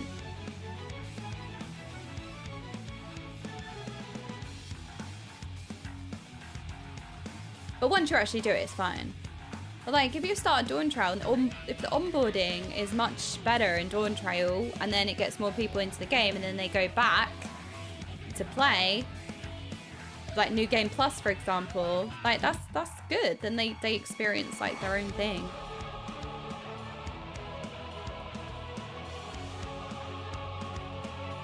You can enjoy gameplay of 14 with zero interest in the game as well. You also have to take into consideration, for their own reasons, a person may not be interested in the story whatsoever, but they can still enjoy the gameplay of 14 at the same time. Absolutely. Like, it's an MMO, right? It's not just the story, it's so much more than that. Like, the story is everything, don't get me wrong, but there's so much more to the game in terms of gameplay. Like, you could deep sea fish and be an ocean fisher, live your best life just fishing. And you could absolutely love the game, absolutely love the game, and all you do is fish. That's fine. Nothing wrong with that. I think the only time it would be wrong is if people are like, no, the story is like not good, but they haven't done it. Like, that's the only problem. When people are then like, say something like that, but that's not what's being said.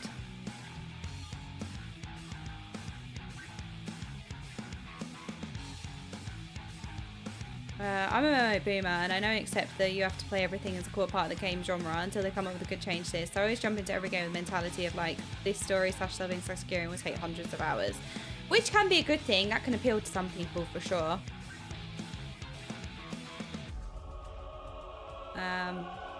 It's a large ask to have brand new player do hundreds of hours of story spanning over 10 years at this point before being caught up with their friends and other people. You have to keep in mind this isn't just a story-driven game, it's an MMO at the same time where you are playing with other people as well. Yeah, that's kind of like my view as well. And because I also got into MMOs, like I started playing MMOs in Legion and with World of Warcraft. I got into MMOs so late.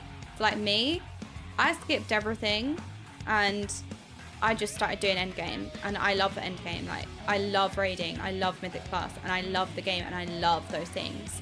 But I've never leveled in my life. I wouldn't want to level. I can still enjoy the game. And like, for somebody to say, no, I don't want to play with you because you haven't leveled your character from 1 is just a strange concept. Because it's like, we can bond over other things. Like, we love the game, we can talk about things. Like, maybe we can't bond on the story, but that's just life, no? Like, you're not going to 100% match anyone. Like, you talk about things that you have in common. You share things that someone might talk to me about the WoW lore, and I'll be like, oh, that's interesting. And like, we talk about it. The mentality of everyone being at endgame, so I need to get there, is what 14 has been going against. Ocean fishing is great with friends and starts at 15, gold source at 15, Eureka at 70, Pasta at 50, etc. All in this free trial. Yeah, they all offer a very expansive free trial on the side. If they want you to pay to skip those hundreds of hours, here's how they make money. You're looking the wrong way. They make money from the subscription when we get through the MSQ. The paid skip is to recoup some of that subscription money when they've lost. Did somebody say ocean fishing? Yes. Yeah, so the only guess thing, the negative that I would have to say is if people give critique on the story, or if people are like, oh no, I'm not going to do the story, it sucks, and like, and they haven't even done it. Like, that would be the only thing that I would find wrong. Having such a strong opinion of like that would be like wrong, but like, I don't know. I guess you have to allow people to experience things in their own way. Everyone has the right to do that. So, yeah, I mean, it's interesting. I think having a better onboarding for new players to encourage more people to play 14 by having people start at a later point so that people can jump in, I think it's a good thing. It is. It encourages more people to play, it gets more people involved, and you still have that content there for whenever you want to do it. If people disregard it and go, no, I'm not doing that, it's rubbish, like that's the bad thing. But like, if people are more inclined to play because the onboarding is less stress and you're not behind hundreds and hundreds and hundreds of hours before you even get to the point that everyone else is, I think that's always a good thing.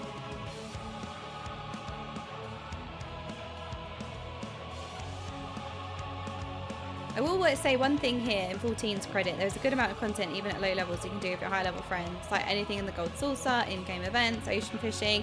Yeah, because you have player housing, like you can attend parties, like you can do a lot.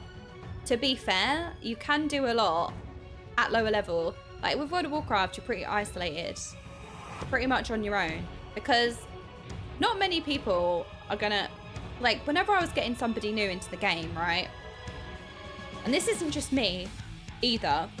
It's just like you encourage somebody to play this game. Oh, come play this MMO, come play this game. And then they start the game and then it's like, oh, sorry, I can't actually play with you until you've leveled 100 levels. Wait, are you not going to do that with me? Ugh, no, didn't even do that myself. Like, I'm not going to sit and hold somebody's hand while they level 100 hours because the leveling is not the fun part for me. I mean, some people might like that, and I'm not speaking for you, obviously. I'm talking about myself. Like, I'm getting somebody into a game, but I'm telling them, you need to spend a couple hundred of hours leveling or getting to the point where we can actually play. Like, come play this game with me, but you need to do this by yourself. You need to level. Like, you see there's that, like, barrier? And that's not everyone, right? I couldn't think of anything worse. But I will help that person as much as I can. When they get max level, I will help them gear and stuff. And like, we can do things together for sure. But there are so many different, like there might be a lot of people who can relate to that, of like people who start the game and you can't really side by side level. Like that's hard enough anyway. You both have to play at the same time. You can't play on your own. Like you have to wait and you have to level together. Like that's a huge investment anyway, and that's quite hard to stick with. Like for 100 levels, you have to play all those 100 levels together and level together and all of that. That's kind of a lot anyway, but I couldn't think of anything worse because that's not the content that I necessarily want to engage in. For the people who are playing because a friend convinced them, they can already get the skip. Onboard is meant for completely new players, unconnected others, and for that a 90 jump would be terrible. But the option is still fine, right? Like a completely new player who wants to, but it's still an MMO, so people are still going to be behind, you know? But if you're speaking to people who genuinely don't know anything and like they start the game and then yeah, like you'd want to start one because you slowly learn like an MMO and stuff like that, but you're still going to get the mentality of like, well, I don't want to play this game because I have to do so much until I'm the same as everyone else. That's generally like the mindset. I raided with someone who wasn't big on lore, but we did DSR and kept memeing with him about all the lore drops in it that he decided to do the story and enjoyed it. So if we just said, no, you can't raid with us, they would have never have done so. Of course, not forcing him, but he just got interested from the end game to go back. Yeah, that's always the case. Like you're not shunning that person. You encourage them and you point out like, hey, this is a really good thing. Sorry, I put music on. Yeah, like you're not shunning them, but like they'll definitely enjoy it. But it's just like if you experience anything that you enjoy, you always want other people to have that experience for sure.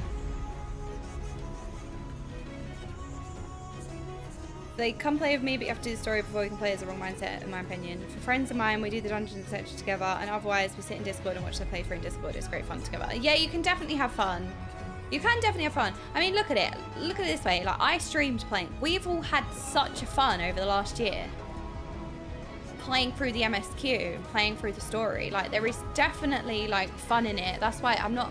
Whenever we talk about these things, it's hard because everything is general and in general. Like, we can't speak for every situation because there are some people out there who would love nothing more than to introduce their friend to an MMO and then start a new character with them and level with them. There are people who would like to do that. I'm just saying that I'm not one of those people, and from more often than not, there are more people, less people inclined to do that than there are more people inclined to do that. It also look off older content from ever being brought into the MSQ, like Crystal Towers, 9 skip story summary, wouldn't have detailed these things, or they have to go back and spend resources to update and skip again. So, okay, so the kind of mindset that it...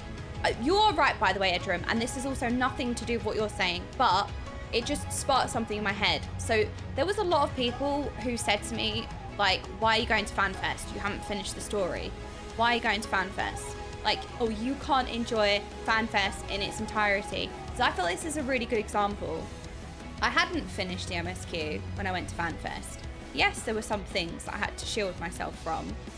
Yes, I probably couldn't enjoy FanFest in its entirety, but would I let that stop me having the best weekend of my life? Even if I couldn't enjoy it to the maximum potential, even if I enjoyed it 40% of its potential, that 40% was still the best weekend of my life. And should I shun myself away from that because I couldn't I couldn't experience it to the fullest? No. And I always feel like that mentality is a little bit stranger to me, and I'd like to understand it a little bit more.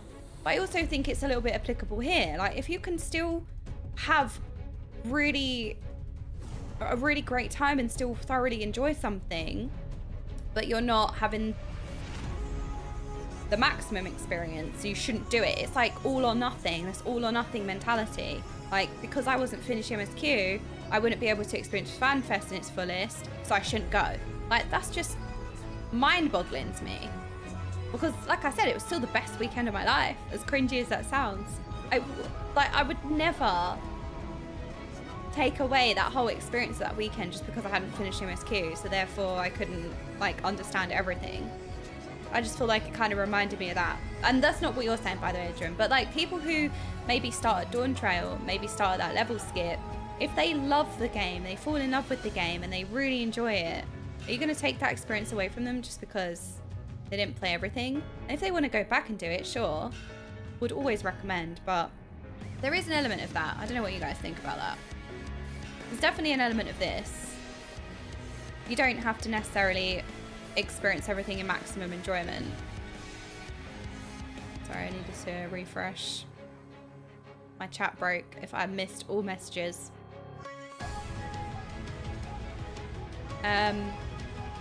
You definitely need to play the whole story to get the full experience. But I guess, what do you think about the comment of, like, you can still, your experience is still valid even if it's not the full experience? Because it's kind of like,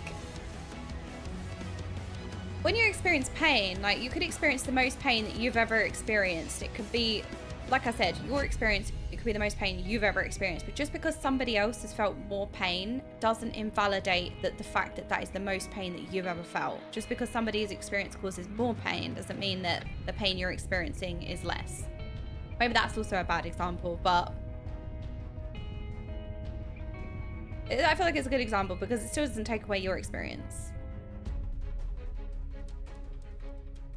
You know, if something bad happens and you grieve it or you mourn it or you have your feelings with it, just because somebody else's experience is worse doesn't take anything away from you. Maybe it's a bit of an extreme example, but I kind of see it in the same sort of boat. I don't know what we think about that. I feel like it's a bit silly to assume that if they allow some people to skip 6.1, that would mean they would now fully, completely ignore everything that happened before it. Characters and side plots will continue just as they always have. And if people who didn't play 6.2 to 6.0 didn't get it and there isn't context in the codex, that's their loss, but they can still go back and do the content they skipped. Absolutely. Absolutely. I'm not saying it's a perfect solution, but with 50 plus hours added every expansion, how much further does it go before the MSQ becomes a deterrent? I still think the choice. I still think we can all enjoy a game and have that, like, each journey is unique. Like, Final Fantasy 14 is all about explaining journeys, and yet look at a lot of people completely disregarding everybody's journey. Not everyone's journey is going to be the same. But just because it's not the same doesn't mean we need to disregard them or throw them to the dirt, so to speak.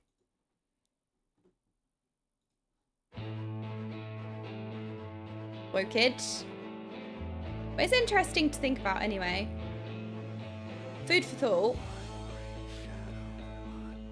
It's an interesting conversation, I would say. I do think that the story, like I said, the story is, like, not only life-changing, but it's worth doing, and I will always encourage people to do the story. I always recommend it, but I wouldn't want to gatekeep people. Do I have any plans for deep dungeons? I forgot about deep dungeons. So now that I've reached like end game levels, I want to do all of the, is it deep dungeons, criterion, variant? I haven't looked at any of that. And I really want to. Now I'm getting to the point where I can engage in it. I'm excited to. I was super surprised they didn't cut the MSQ requirement for Dawntrail. Felt like the perfect time to have a new start point for new players. Endwalker Deep Dungeon would be a great start. Deep Dungeon is not variant dungeon. No, sorry. I was saying I can't wait to engage with all of the dungeon content. So I was listing them. The variant dungeons, criterion dungeons, and deep dungeons. I was listing the dungeon content that I haven't done yet. I would like them to make a prompt of character creation. Would you like to skip the first arc of the story? You will miss out on important story details, XYZ rewards, but you can start the new story arc alongside fellow adventurers or something like that. Swords does have similar prompt about starting a base game between expansions. Yeah, I think that's good. I think that would be a good thing to put in. I don't think they would try very hard to make sure that people who skip 6 to 6.1 can understand everything beyond adding a chapter or two to the internal codex. Trust the writers to continue to do what they do best. Yeah, but also, right, with a lot of side quests in the game, most people will never engage in because it's not part of the MSQ, right? And so many of these side quests offer so much context and they make things hit a lot harder and completely adds a lot of detail, but you can still appreciate the MSQ without having the backstory and the lore. You can still experience that, if that makes sense. Even though you don't even have the full context of the MSQ, you get so much deeper lore, you get so much richer lore. Things can hit hard more emotionally if you have done certain side quests. Like Whirlit, for example. That's just like such a masterpiece, and it gave so much depth into, say, Gaius' character. And there are so many examples of that. And most people don't do the side quests. But that doesn't take away how much enjoyment you have out of the MSQ. And also, exactly, depending on what side content you've done, the MSQ adds stuff. So the scene in Charlie and Harbour gets a bit longer if you do the side content. So most people wouldn't have done all the side content. Does that mean they can't do it? Like, do you see, like, the gatekeeping is a little bit like, yeah, I can sit there and go, hey, your cutscene will be longer, it will be more meaningful if you do all of this, but you can't take away from that person's experience. They will still enjoy it. I think that's what people forget, is that you can still enjoy it, even if it's not maximum potential. I suppose that's where I'm getting at. I want more side content to become mandatory as well. See, a lot of the side content is not mandatory, but it adds a lot. So we already have an element of that now. We already have an element, like, it's a similar sort of situation. It isn't that the fear as with the side content. We have some side content characters that should definitely be part of the MSQ, like the 6.x series, which is not possible because not many have done it. Yeah, there's always content that's completely optional side content that adds a lot to the MSQ. Eden should probably be mandatory. So you actually have this exist in the game right now. All of these worries of people skipping, like, this actually kind of already exists in the game. That doesn't take away people's experience, though. It adds to your experience, but it doesn't take away. I think that's what I'm trying to say. It definitely adds. I don't think it takes away from your experience, though.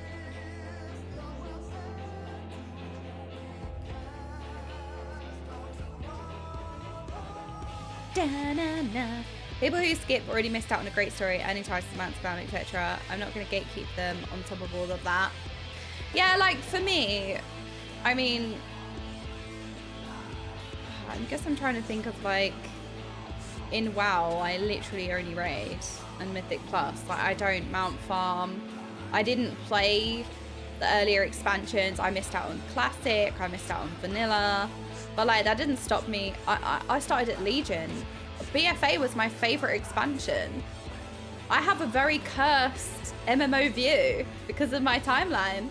Like, I love BFA. I love the grinding because I had time. I had energy, and I enjoyed it. I could, if BFA came out now, no, I would not play. I'd be in the same boat as everyone else.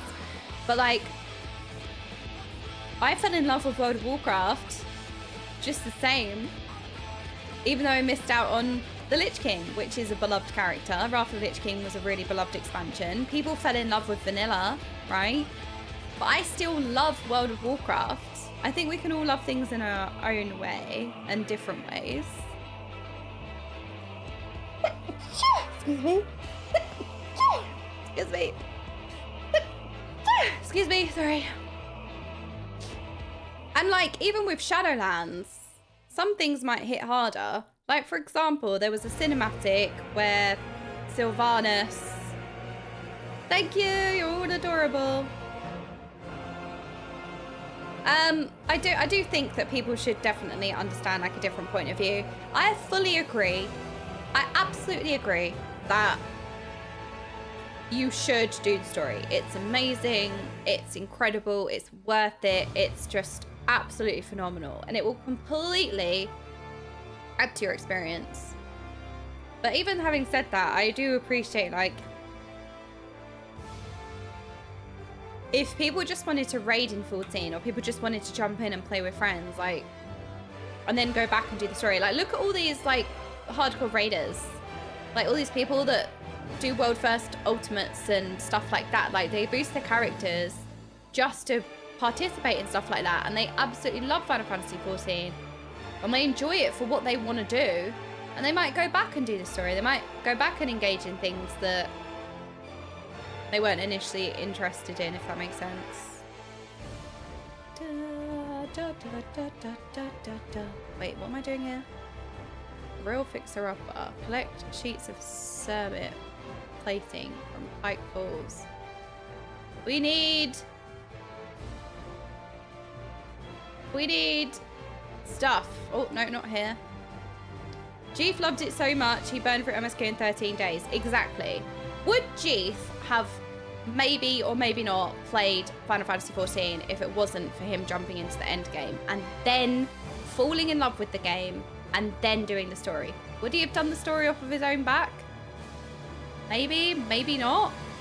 But like, you do the things that you want to engage in and then you go back, I suppose. I just think the main thing is having more players, having more people to enjoy the world of Eorzea, I suppose. It's always a good thing. It's not a negative.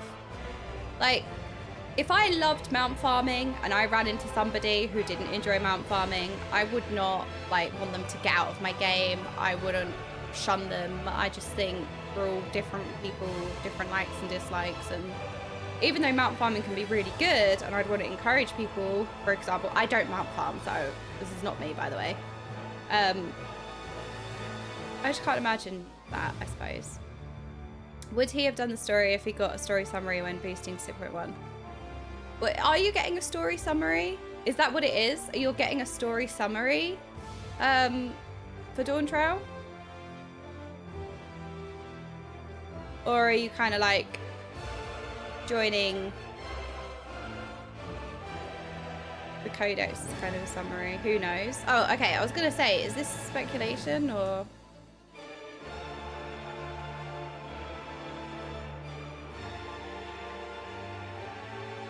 I'm just trying to understand, by the way. Like, being annoying, ask a question. That's the whole interview, is having a new system, story recap players and put them at 90, separate to MSQ skip. Ooh, a story recap. How do we feel about story recap? I don't feel like... Ooh, a story recap. If the story recap...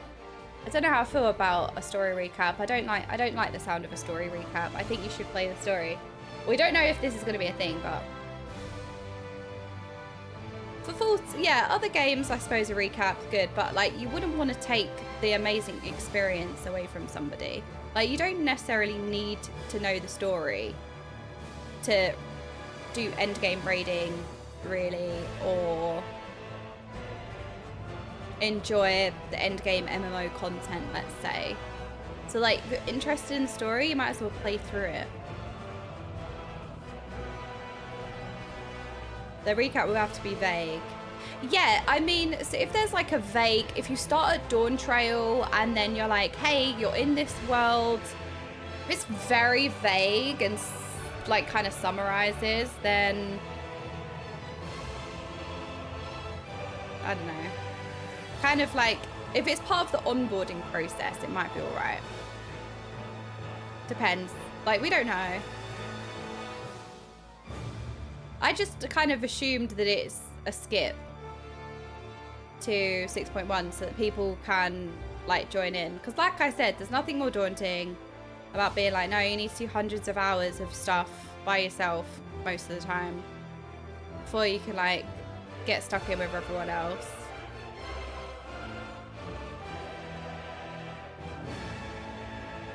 I don't think having a new player onboarding system is a bad thing, personally. But we wouldn't, you know, we wouldn't want to take away the experience of the story, but I don't think it will, in my opinion.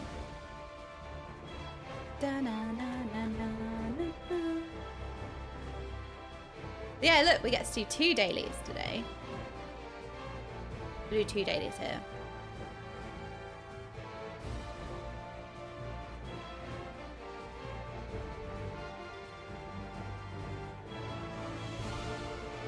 In Dragon Quest X, they ask if you want to have a summary video showing how to eat patch if you haven't logged in for a while. Maybe they do that. Yeah. Okay, so here's a question. Let's say they did have that. Why does that take anything away from you? So, like, people seem to shun other, like, how do I phrase this? Say they did have a story recap. How does that affect somebody in terms of, like, making them very opinionated about that person or want to shun that person? It doesn't really affect you. It just means that they're missing out on something, right? But it doesn't take your experience away from you, I suppose. It doesn't, but what I think people were getting at is it might ruin the story experience if they want to go back and do it. It will ruin the story experience for themselves, potentially. No recap sub, must replay from ARR in every expansion release. Yeah, I suppose that's what I'm trying to get my head around. Like, of course you want people to enjoy something. Like, you have this life-changing, amazing story. You want people to experience that. I get that. I understand that bit. I fully understand that bit. I guess it's the gatekeeping side that I'm trying to understand. That's why I'm asking a lot of questions. I hope I'm not coming across like rude or anything. I genuinely just want to understand like the issues, I suppose.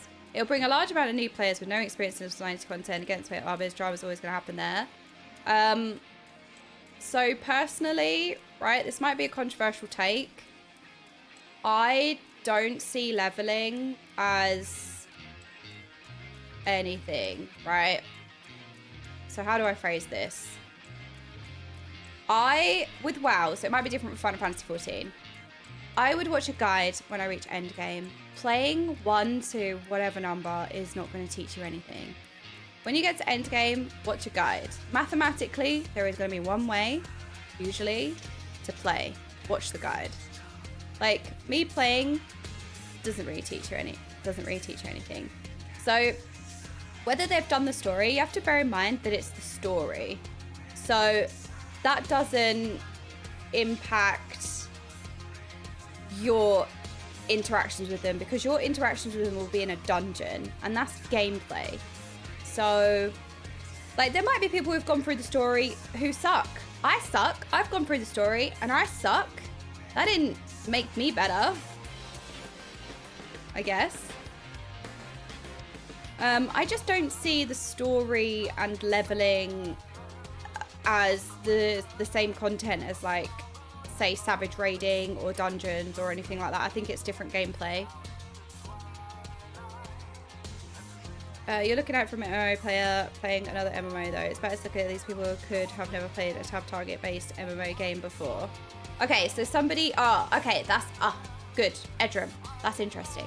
So... in the case of somebody who has never played an MMO before and they skip, but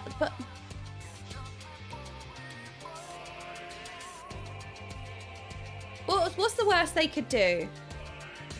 Die in a dungeon? Make your dungeon slower? But don't we love Sprouts for that? At the same time, don't we love Sprouts for that? New players. And like you want more people to join your game as possible.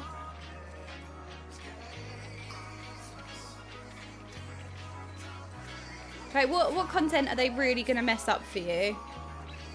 If they're in a savage raid, I don't know. Like, I don't know. Like, what content can they really mess up for you? Because like I said, don't we adore Sprouts because they're new players and they're endearing and they're cute and they're adorable, and like if a Sprout messes up in a dungeon, it's endearing. Having Barbarisia as the first trial for a player who's never played an MMO could be off-putting for them. Oh, okay. So it could be the case of like, wow, this is a lot. But like, you know what's also off-putting? Saying to somebody you have to go through hundreds and hundreds of hours of old content before you can even get to the point that we are. Like before you can play with everyone else, before you can play like the latest thing, before you can play the new game, you have to do hundreds and hundreds of hours of this older stuff. And I'm not meaning to be disrespectful by saying older stuff, but I'm just saying, in the eyes of a new player, is that not also daunting?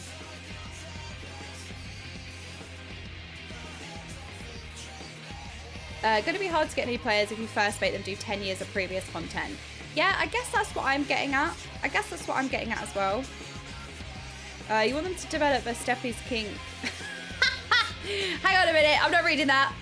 The game could still prompt people that 2.0 is a recommended starting point if they choose 6.1 and then set the rest. Yeah, for sure.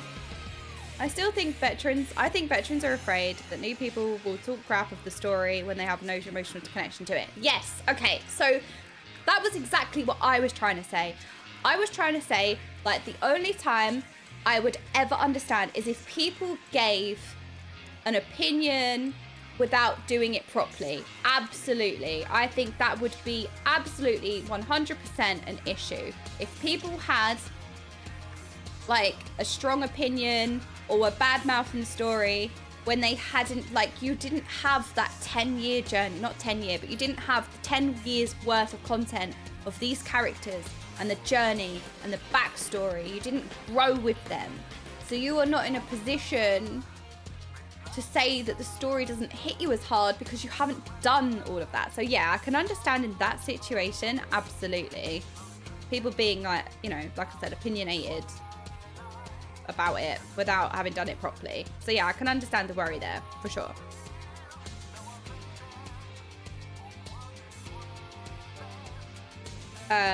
They really went over almost all mysteries, but if they don't value so much, it shouldn't bother you.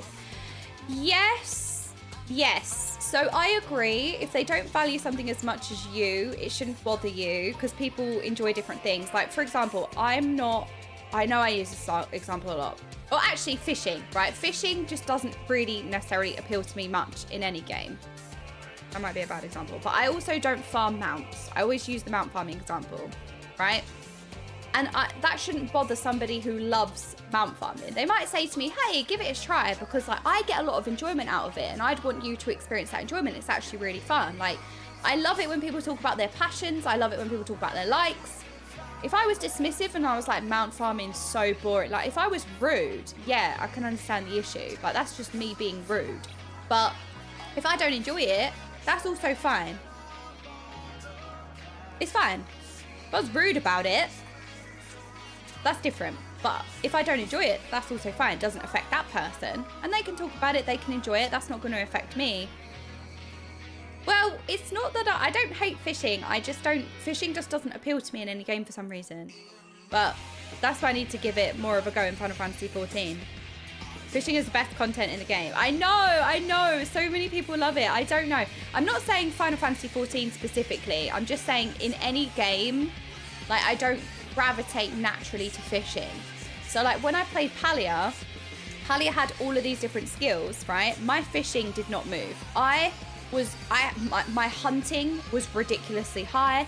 My mining was ridiculously high. Like hunting, mining, foraging, really high. But like I didn't touch fishing. I didn't touch cooking. Hello, Nightwolf. How are you doing? So, like, naturally you all gravitate to different things, don't you? But I think it's as long as you're not rude about it, that's obviously fine. But, like, if the story isn't as hard-hitting because they haven't gone through the entire journey properly, and then they give these opinions, like, Dawntrail story isn't very good. Like, I can understand the issue there, 100%. Absolutely. Oh, I'm capped on tomes. That and people are afraid of a large influx of people who want to rush to the end of every activity just to get it over with without allowing time to appreciate cutscene scenery, etc. And I just feel like that is also definitely true. But again, this is the issue with MMOs, right? This is what happens when you force people to level and then tie a story to leveling. And like, that's the issue with the MMO structure in general. You should do the story in your own time, experience it when you want, rather than it being a chore, which some people can treat it, which is why they're skipping through it, you know? But it was also their experience, yeah. But I don't know. I would feel upset if somebody didn't play through the story properly and said like the story's rubbish, because I'd be like, oh, but you didn't like play it. Like, at least do it and then give your opinion.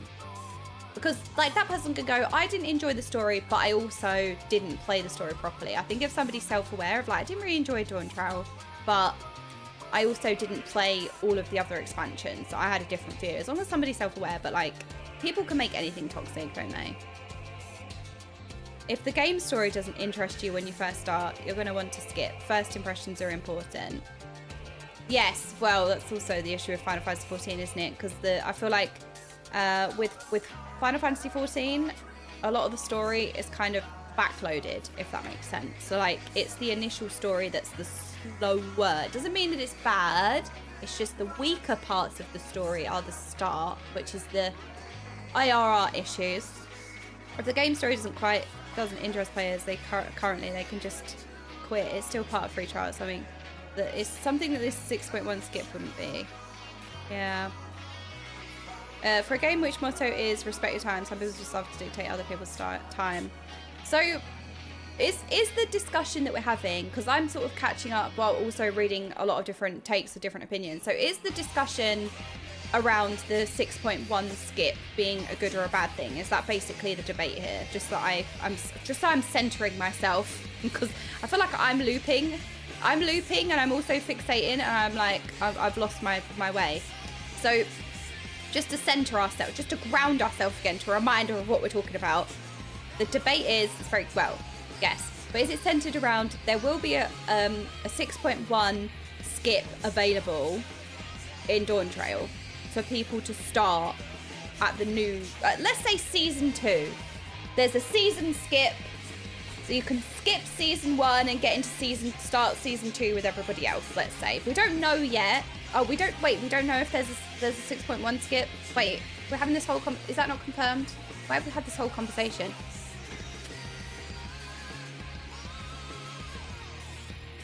Wait, is that not, shut up. Have we gone down this whole rabbit hole and that's not even a thing? No, there is no way that you lot have done this. Is it actually not confirmed? Why are we talking about this? Why have we, what? Right, that's it. I've had enough. I'm off. I thought there was gonna be a guaranteed 6.1 skip and that everyone was outraged. I got the wrong impression. I'm kidding. I'm talking lightly. I'm kidding. I know we're discussing a topic, but I actually thought this is actually what we're doing. We don't know yet. Oh my God. Also, I'm being childish. I'm being light about it. I think it's an interesting conversation. I have always said, right, just to loop back around and remember what loop back around. Yoshida doesn't like the idea of it. It's probably going to be an option, but not required. Okay. It's from a 7-month-old interview, but a recent Japanese article used a kind of clickbait article and link into it, so people are talking about it again. Oh, okay. Right, Edram, you have been an absolute gem today. Thank you so much for linking me all the things. Right, let's have a look.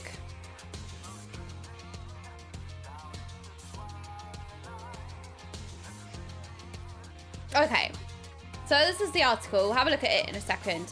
But essentially, I guess the argument or the discussion, I think it just comes down to the new player experience of an MMO, I think it all comes down to the core fundamentals of an MMO and that process and the 10 years of content, let's say in Final Fantasy XIV's case, or the 100 levels that you need to level to before you can even get to the point where everyone else is. Like, there's just so much with an MMO. You can't just jump in, jump out. And yes, maybe that's the core part of an MMO, but you can still have that. Like, you can, I think, should be able to jump in and out if you want to, which people do. People raid log, right? That's already a thing. But like, for a new player, like not next gen, but to get more people into like the MMO genre and to get more people playing, I do feel like the onboarding system is just not outdated, but an issue, in my opinion. I might be wrong.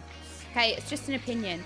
But I just think it puts people off a lot with MMOs in general, or starting a new MMO. They're always overwhelming. There's always hundreds and hundreds and hundreds of hours that you need to slog through, by the way. You don't actually slog through it, but like you slog through. This is like the impression people get before you can even get to the point where you can play with other people. Like I said, when the finals is just the first game that I thought of. When that came out, you just jump in, you can immediately play with friends.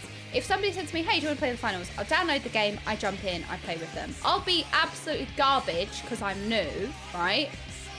But I can at least play with them. Arguably, yes, they could level with me, but still, you know what I mean? Like, I'm on the same level as everyone else, I'm playing the game, like, for sure. But that's always going to be the issues with MMOs. And that's why when I look at Final Fantasy XIV, I always put the MMO part aside from the story. I always feel like, hey, if I want to play 14, there are so many different games in one, right? There is this life-changing, peak, best story that you can play through. It's there for when you want to do it. When you want to do it, it's there for you. And it will completely, significantly improve your experience across the game. But if you just want to raid because you love the look of Final Fantasy XIV, you want to play Final Fantasy XIV, but you just want to raid. You just want to join your friends, you want to raid, you want to do some dungeons, you want to do an ultimate, then you can also do that as well. You know? I just feel like with MMOs, there are so many different things you can do, and I just feel like they need to find a way that you can engage in the things that you want to engage in without being forced really to do anything, and especially with a new player experience. But also, arguments can be made if you're new to an MMO and you're just thrown in, like, there is so much to learn, which is what Edrin was saying. Like, you don't know how to like target things. Like, there's basic things in an MMO that you as the player won't know how to do because you've never played an MMO before. But you're not going to be jumping into a Savage day one, you know? Wait, what's this? Yoshi P confirms that there won't be a story skip for a new arc. Wait, this was 57 minutes ago. This is hot news. Hang on a second. A handful of people replied in the thread posted yesterday to clarify that the quote posted was an old quote from the middle of last year. But seeing the timeliness of this new article and the fact that those responses pointing out is old info are getting covered up by people excited by this incorrect news, I figured it was worth a separate thread just to clear the air so we don't have conflicting information flying around everywhere. PC Gamer has done a new interview with Yoshida where the topic was brought up again, and the internal discussions on whether it should be implemented seem to have shifted back to a harder no.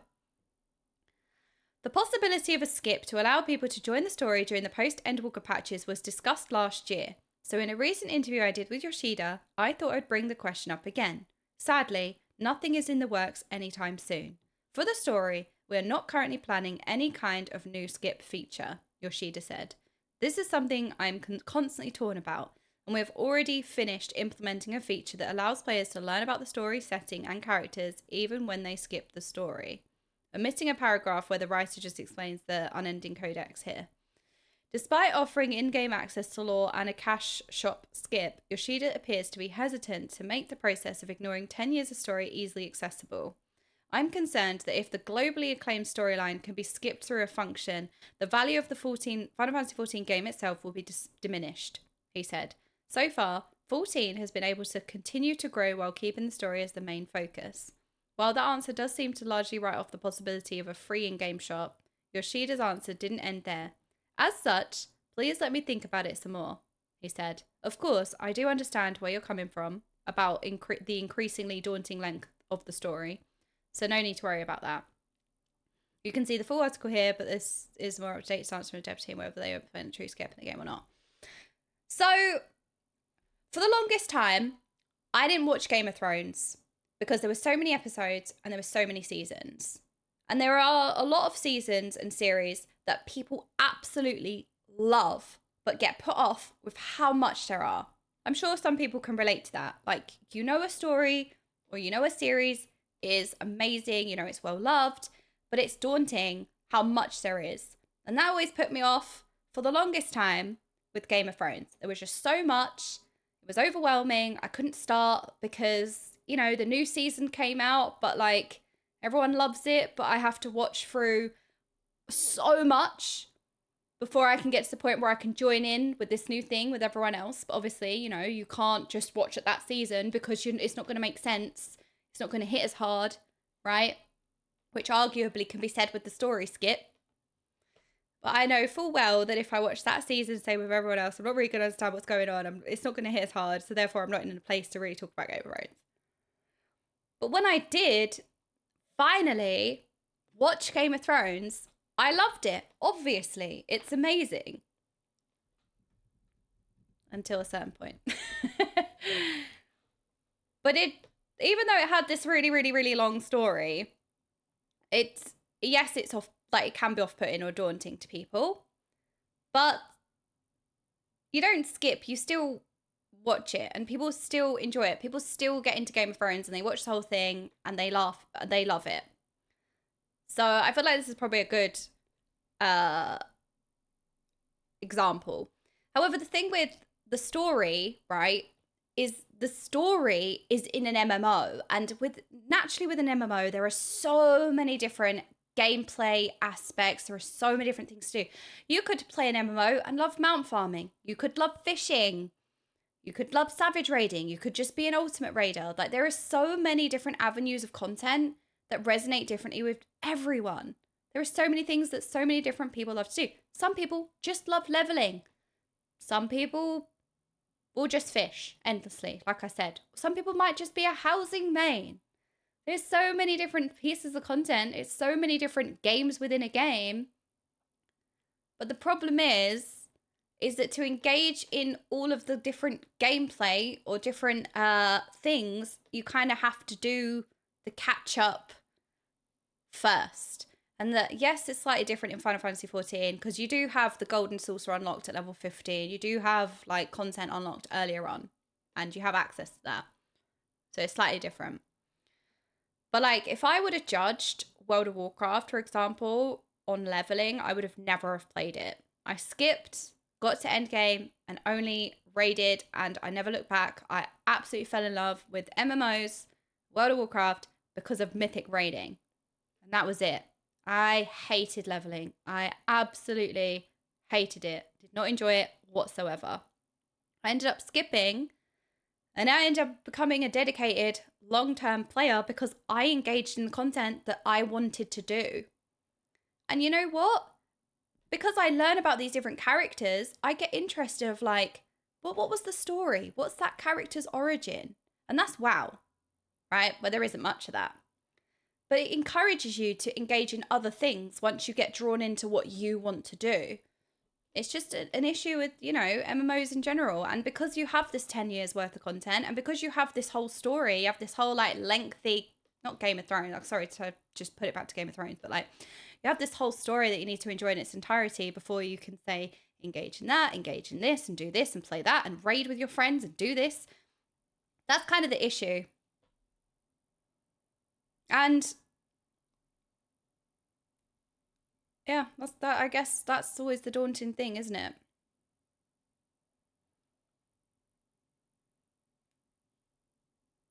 So do you think that without other people like Mike recommended it, do you think it would have pushed through? So the reason why I didn't play Final Fantasy XIV is because I knew that Final Fantasy XIV had an incredible story.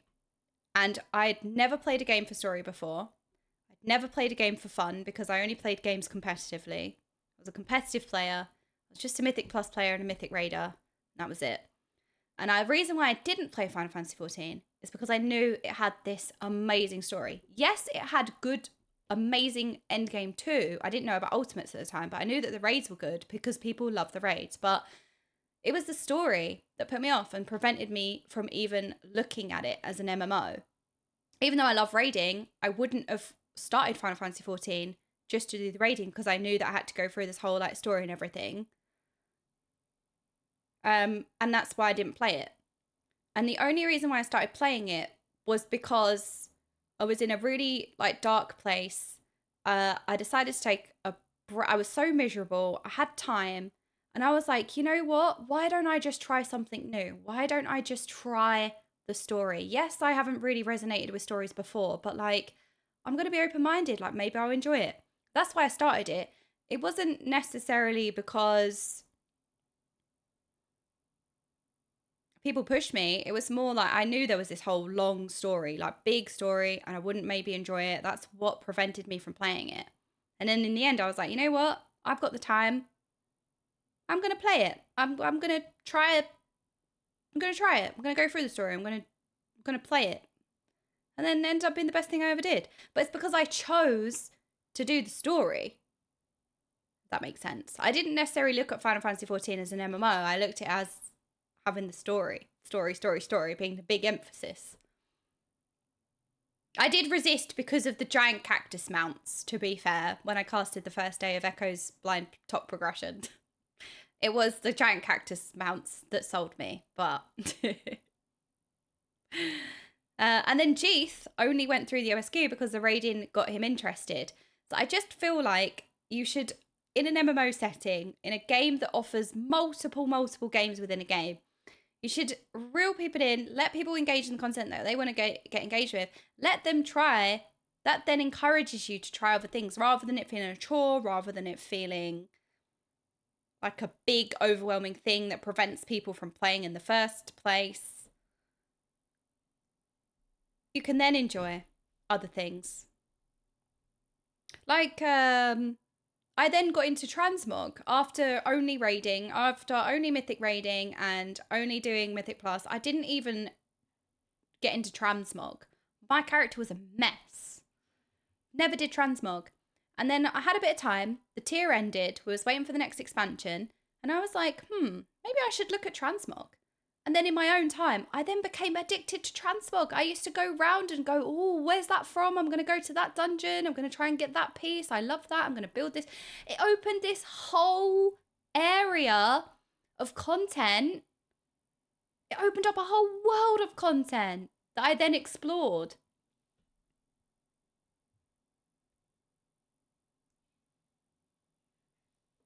Being left alone with my thoughts. It's silent.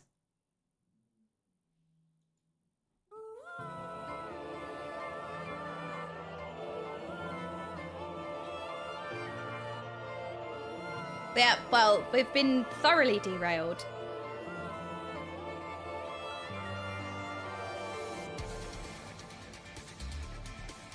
No, it's fine.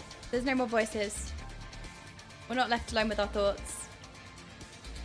So, in terms of a story skip, I don't think it's about a story skip. I think it's about allowing people to join an MMO and play the game without having to catch up 10 years worth of content.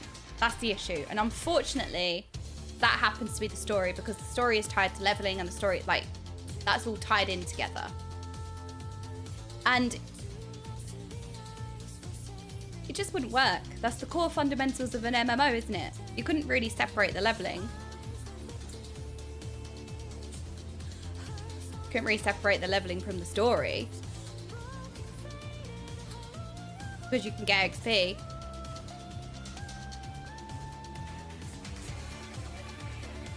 It's a hard discussion. It would kind of redefine MMOs as a whole. I think if you truly want to experience Final Fantasy XIV, you cannot skip the story.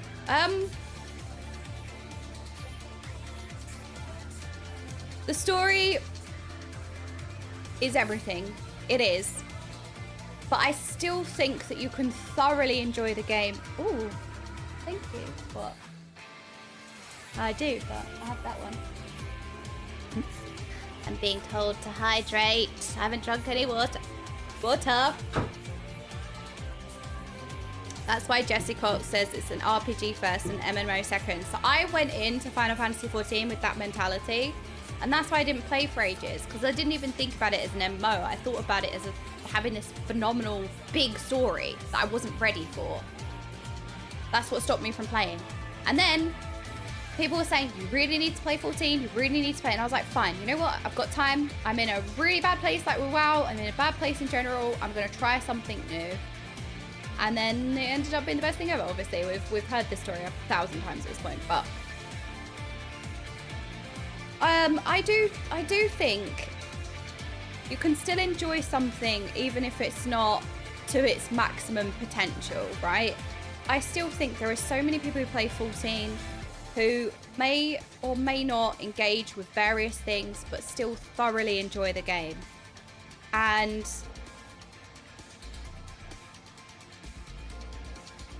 like raiders, they just savage raid or they just ultimate raid and they love the game. They love it. And I don't think we can necessarily say, well, you have no right to like it because you haven't done every single thing in the game. So because you haven't experienced this, your enjoyment is invalid. I just don't think there's logic there.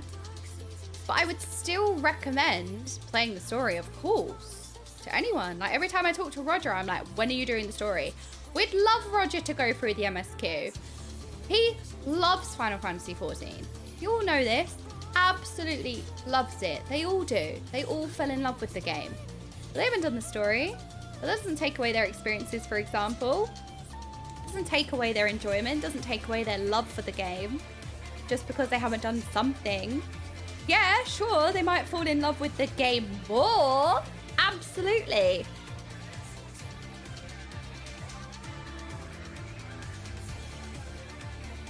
But they still love it. You know what I mean? If you don't do Chocobo Racing, are you really a Final Fantasy fan? So it seems like there may not, right, so there won't be a story skip for the new arc. That's the main thing. This was what we were talking about, like the story skip. I still think the issue is just lies with MMOs as a genre. This huge amount of things that you need to do before you even get to the point where you're playing with everyone else, but that exists in every MMO, maybe? I mean, maybe not. I might be wrong with that. It exists in WoW anyway. Because that's the amount of times people are like, yeah, I want to play, but like there's so much to do, like I can't, like I have to level, I have to do that. Like I can't even just play with you. If you can't enable the fish, then you are beneath my notice. Zero to me is as much discussion on the story skip. My own opinion is I have no opinion. I've already done the story and I don't care if another person has done it or not. I had a blast of the game without having a clue about the story as I skipped from ARR to Endwalker. Anyone trying to police another player's experience needs to get a grip. Yeah, I think, like I said, I think it's nice when people want people to experience something that's amazing. For example, the story. The story is amazing. You want to share that experience. I mean, it changed my life. You become a walking advertisement. I keep saying, like, the story is so good. Like, when you love a film, you see a film that you really enjoyed, you tell your friends about it, you tell your family about it, you tell people about it. It's natural to want to share something that you love, your passion, something you enjoyed, something you experienced. That's a natural human thing. Absolutely. But yeah, I suppose it's kind of taking that and shunning people, let's say. But, you know, with Game of Thrones, if the new, like, the next season come out, and before, like, the newer seasons, right? And then it's like, hey, if you want to watch Game of Thrones the same as everyone else, like, you can have a story recap. Like, I wouldn't recommend that. Like, I kind of treat the FF14 story as, like, the same as, like, one of your favorite series, your favorite film. Like, I just think you just got to play through the whole story, honestly. But the problem is, as I keep saying, we're looping, but the problem is because the story is tied to leveling and you've got to go through this whole thing before you can experience, like, most things raiding or playing with everyone else. Like, that's the issue. That's that extra layer that's the problem, you know? Like, Square Enix will want, well, people will want as many people to join in Dawntrail as possible, right? Dawntrail's coming out this year. Do you know how many people, like, all of my friends are WoW players. I've met all of you. I'm now in the Final Fantasy XIV community. But do you know how many people I'm like, come play Dawntrail, like the new expansions drop in, try Final Fantasy XIV, like, come play, you'd love it. I do this all the time. Like, whenever somebody from my WoW community is here, all I talk about is how amazing Final Fantasy XIV is. You see it. But it is also difficult because it's like, okay, but you also have to you have to catch up with like 10 years worth of content first. You know what I mean? Again, it's an MMO problem. But if they could kind of join a point where, okay, the previous story's concluded, you can join in at a point in a Dawntrail where you can enjoy it and play with everyone else. But to get the full experience, you should probably like play from the start. I mean, I know then they're not doing a story skip. But, sorry. There just needs to be a better onboarding system. Just not having this amazing story tied to anything else. But I don't know what the solution is, because you want it to give you XP. You want to level your character as well. But I feel like if you're playing through the story, like for me, for example, when people tell me where they are in the story, they say, I'm at level 87. I don't even know what that means. Because when I played through the story, I didn't even know what level I was. I didn't have a clue what level the quest was. That was not what I was looking at. I was playing through the story. I didn't even tie it to leveling. It was irrelevant. I was just happening to level. It was like a side thing. But I wasn't playing the story to level. I wasn't even paying attention to that. I just was playing through the story. I'm like, oh, okay, right. When people say, oh, I'm at level 87, I'm like, but where's that in the story? Like, where are we at in the story? That's how I treat it. But yeah, I don't know. The whole discussion is kind of like the onboarding for new players to an MMO. I'm reminded of Joe Cat's 50,000 hours of 14 video where he confessed he story skipped all the way to Shadowbringers and went back to do it all. Well, exactly, because yeah, that's just a case that does happen. Like, you want people to engage and like get into the game and then go back and do the things that they want to. Link to the thread, warning, react Andy! Chunky Ninja, hello Chris! The highlight of my 2023 was raiding with Echo and Top, and my highlight of this year so far has been raid leading with you in the community. The former group started playing for raiding specifically, whereas you started playing partly for the story. This proves to me that regardless of someone's personal interests and goals, we can all have fun together. Well, exactly! There you go! That was beautifully said. I did the same thing. I story skipped to Stormblood and went back after finishing Shadowbringers playthrough of the story. It's like people who start playing Final Fantasy VII from the newer games and then go back and do the original. Like, there's definitely a testament to doing it that way around. I'm not saying I'm doing it before anyone jumps down my throat. It reminds me of telling someone in the distance, the distance to a place 13 miles away means nothing to me, but past X landmark before X landmarks were way back. Yeah, I was the same. I was like, okay, I don't know what level I was when I did that part, but where are you story-wise? All right, whose heart did Mulk harvest this time? I know, that was very heartfelt from Mulk. That's definitely someone else's heart that he's stolen. Is someone else able to post a link to that thread, please? Oh, the Reddit post, Chris. Oh, the Reddit post that I had up. Oh my gosh, sorry. Yes, here you go. This one. Chris is gonna send it to the preaching one. Have some React content tomorrow. Tell him I sent it, because I'm very in the know. I'm very up to date with news. Oh, wait, we can rank up? Oh, hell yeah. Okay, hold on. Sorry for starting this entire thread conversation. No, my dear, you didn't. No, this is what I didn't want. No, you have, like, this whole discussion has been so interesting. I have absolutely loved talking about this. That's why I have been talking about it. I didn't even realize it's been nearly 3 hours. Honestly, it has been really interesting. I have loved reading all of your different opinions. I've loved discussing it. It has been so interesting to me. Please don't apologize. Like, I have really loved this whole discussion.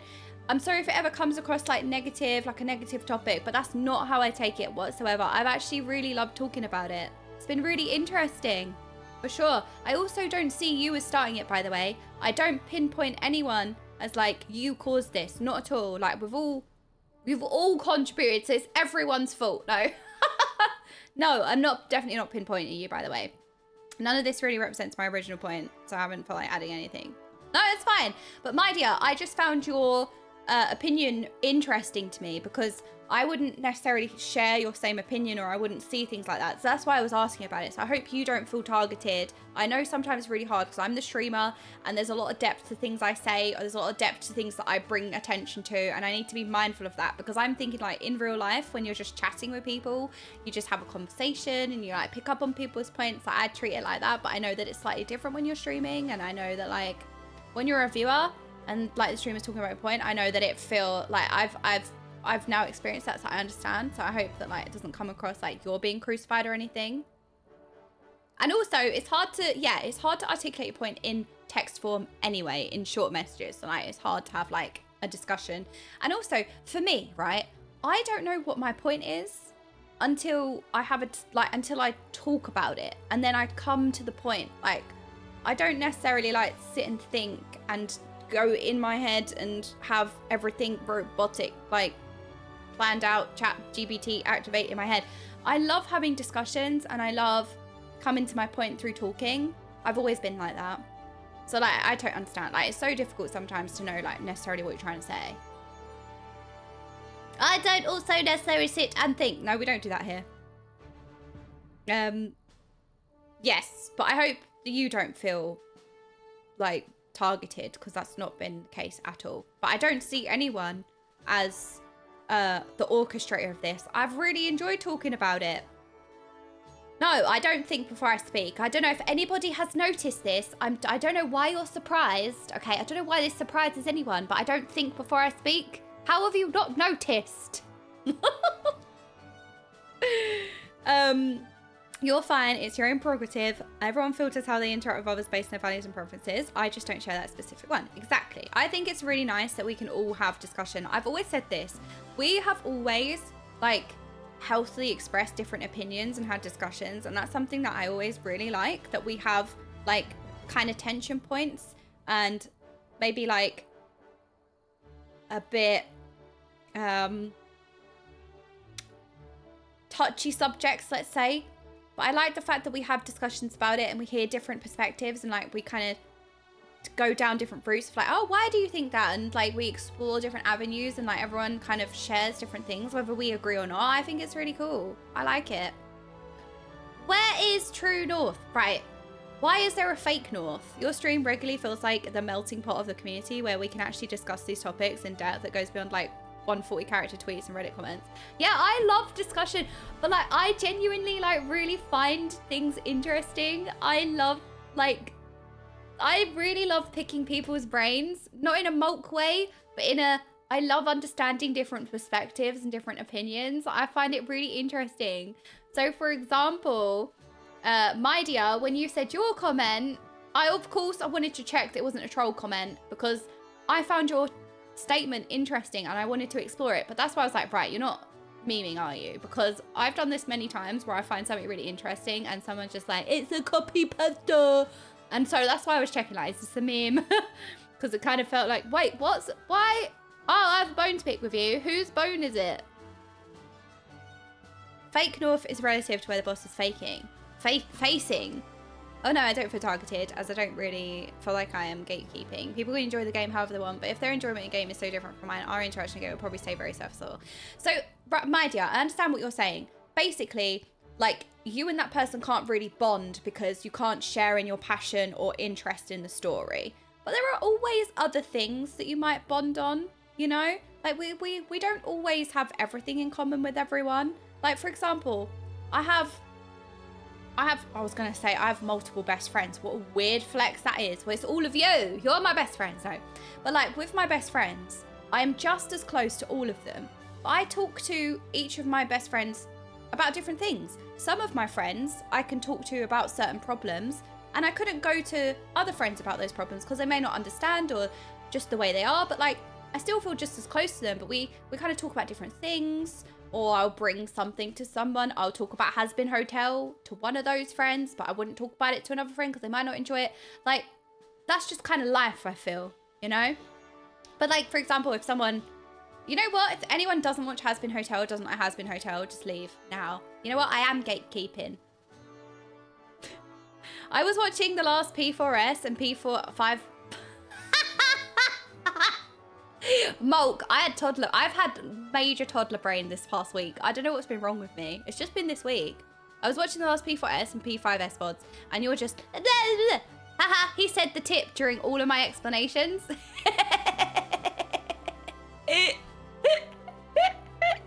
Let's make her watch the clip. No, what clip? What? What is this? Is this gonna be another clip of like, where I realized like, why am I like this? Why is anybody here? What? Ah, that's not the right tab. All right, what's this? You stand like right at the tip there, so this square is like sort of bored with this explosion, so you can minimize your movement. The tip. Prioritize the tip. Edge there initially. Tower. Safe.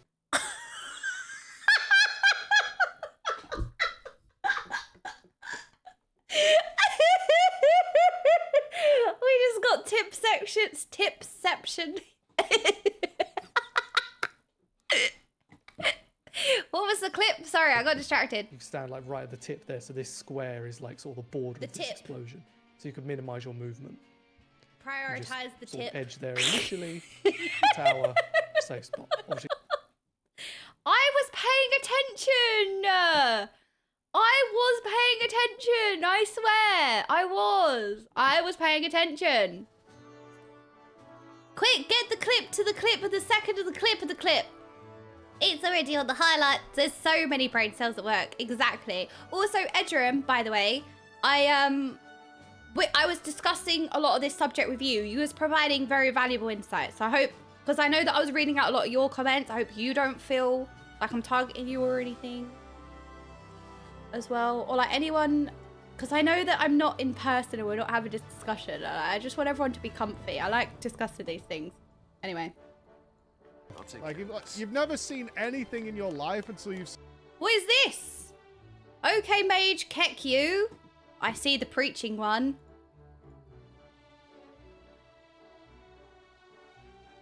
This can never go well.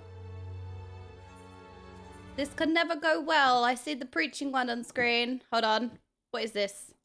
Like, you've never seen anything in your life until you've seen Jordan pull a suitcase. It's... Have you ever seen Conan the Barbarian, where Conan has to turn that entire windmill on his own? You ever see that shit? That's kind of what it looks like when Jordan's trying to drag a suitcase through the streets. It's fucking impressive. It's like a stomp. Well, just because the suitcase is the same size as me, right? Like, what am I supposed to do? It's not my fault.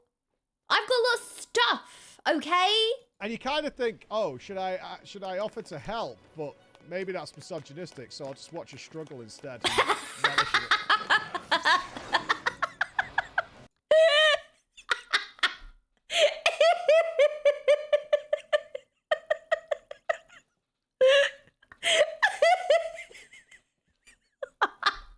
He has actually helped me get the suitcase on the train because there was a large gap, so he did help me.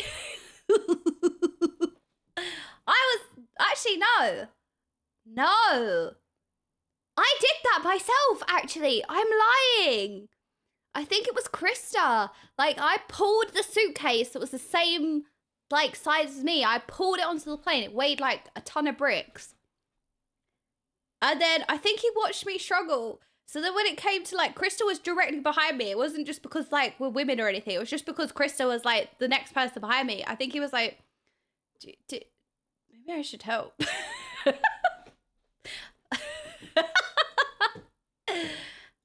it's not my fault I'm suitcase size. That's all I'm saying. No, I didn't need a boost to reach the train, okay? Mind the gap between the train and the platform is good advice. You can get suitcases with motors now. Wait, really? Oh my God, what if I sit on the suitcase? We could sit on the suitcase and we'd go flying. Oh, wow, it's daytime. But no, that was a totally interesting discussion. I think allowing people, right, let's summarize and loop back around. I think getting more people into the game when say Dawntrail drops, allowing the opportunity for people to join in and play is always a good thing. I've always seen this kind of issue of MMOs onboarding new player experience. But yeah, in terms of like, I mean, you just wouldn't. When you think of some of your favorite series, I always come back to Game of Thrones. Like, you would just watch the whole thing, even though there's a lot, for sure. But yes, an MMO is like a theme park. I agree. It is like a theme park. There's multiple different rides. There's multiple things to do. There's something for everyone. It's just with a theme park, you're not forced to get on a certain ride and do that before you can then experience anything else. You're free to explore the theme park and engage in what you want to do, which can encourage you to do other things. I think that's a great analogy. And that's just an issue with MMOs in general. That's not necessarily just a Final Fantasy XIV thing. That's just an MMO issue. You do have to queue, but that's just getting into the game, which we have anyway. I can't wait to experience that. TLDR, more people equals good. How to onboard equals complicated. Absolutely. Because the story is tied with the big overwhelming amount of content. That's the issue. And it's like, you'd be breaking up the core fundamentals of an MMO by saying, right, what if we just didn't have levels? Or what if your level only applied to like outdoor content? So you could still, or what if like the instance content, yes, you would have gear, but what if like your level was scaled? So you didn't have to like level your character in order to engage with other people and join in. Like, I don't know, I've thought about it a while and it's difficult. I mean, in WoW, you had challenge modes where your gear and your level was scaled. And you'd have to do this really difficult content at a scaled sort of thing. Look at us doing Savage Raiding scaled. So clearly, like, that works. Or, like, you scale the level down when you do previous expansion content, for example. But you're right. Lots of areas in-game will be with the MSQ. You're right. You're right. You are correct. It's difficult. It's a big, difficult thing to unearth, honestly. There's not an easy solution to fix the onboarding process at all. But the story is definitely worth doing, but it should be, I think the story should be seen as like a ride. In the theme park, if we're using the theme park analogy, the story should be seen as one of the ride. It'll be the main attraction. It'll be the biggest and best ride. But there are other things to do in the park. And it's okay if you want to go and do a couple of other things and then do the big ride. Or if you want to start with the big ride and then do other things. You should be able to kind of choose and pick how you explore and what you want to do. But it's just a very difficult process to be able to do that. Because then you'll be breaking down all the core fundamentals of an MMO. What makes an MMO an MMO, the leveling, the this, the that. Oh, but levels Okaymage not okay. I am not okay, you're right. Chitalian, thank you so much for the 9 months. Is Estinian the big ride? No. Estinian, no. The big ride is not Estinian themed. Estinian is the bin, okay? All of the bins are in the shape of Estinian. Yeah. I think like Noxy, if they voice act and restructured ARR, it would be much faster. I feel like a whole ARR overhaul in terms of like, yeah, I mean, it has to be done at some point, but it's like, where do you get the development time? You'd take that away, or you'd have to hire a whole other department. That'd be a lot. Estonian could be my big skip. No, not reading these messages. It's one big complicated spaghetti and I don't know how to cook. Also, Philip, I love your one-liners. I'm calling the chatter out again. I'm sorry, but I love your one-liners. They are so funny and so great. You've had so many good comments. I'm just appreciating you for a second.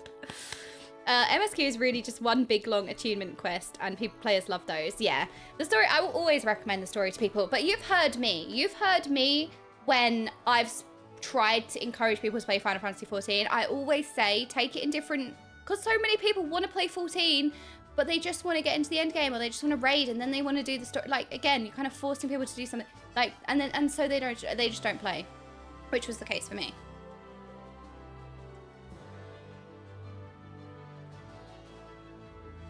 We have heard you a lot. Yes. It's definitely worth doing. We'll always suggest it, but I always explain to people, like, it's there for when you want to do it. That's how I've always phrased it. The story is the Disney in Disney World. People can still enjoy the rides without enjoying that the rides are themed after Disney movies, but they probably enjoy them more if they enjoyed the Disney movies. Yeah, absolutely.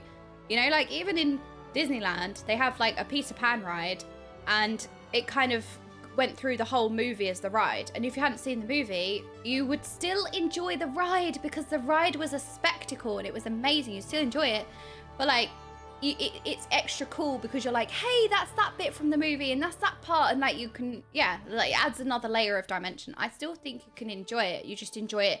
It's like an extra special like sprinkling on top. It's like you can enjoy it extra. But it doesn't stop you having the original enjoyment, you know? Da, da, da. Right, Alpha, we have the next quest to do, and then we need to kill Zeromus. I didn't even realize we've been talking about this for 3 hours. It's been so interesting to talk about.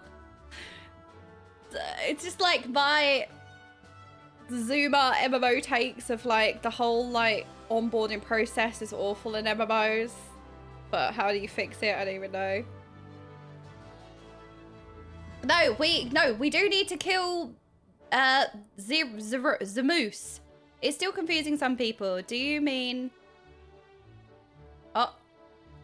Alpha's plan for Castella and Veladina are facing opposition. The difficulty of this quest will be synced to current level.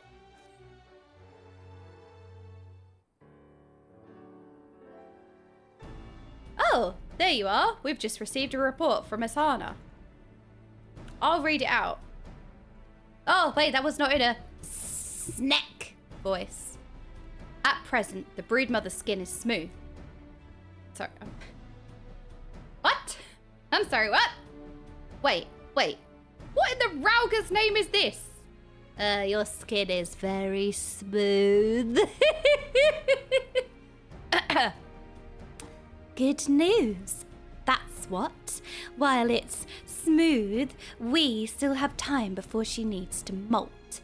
Once it starts to dry, we'll know the day of the inspection is approaching.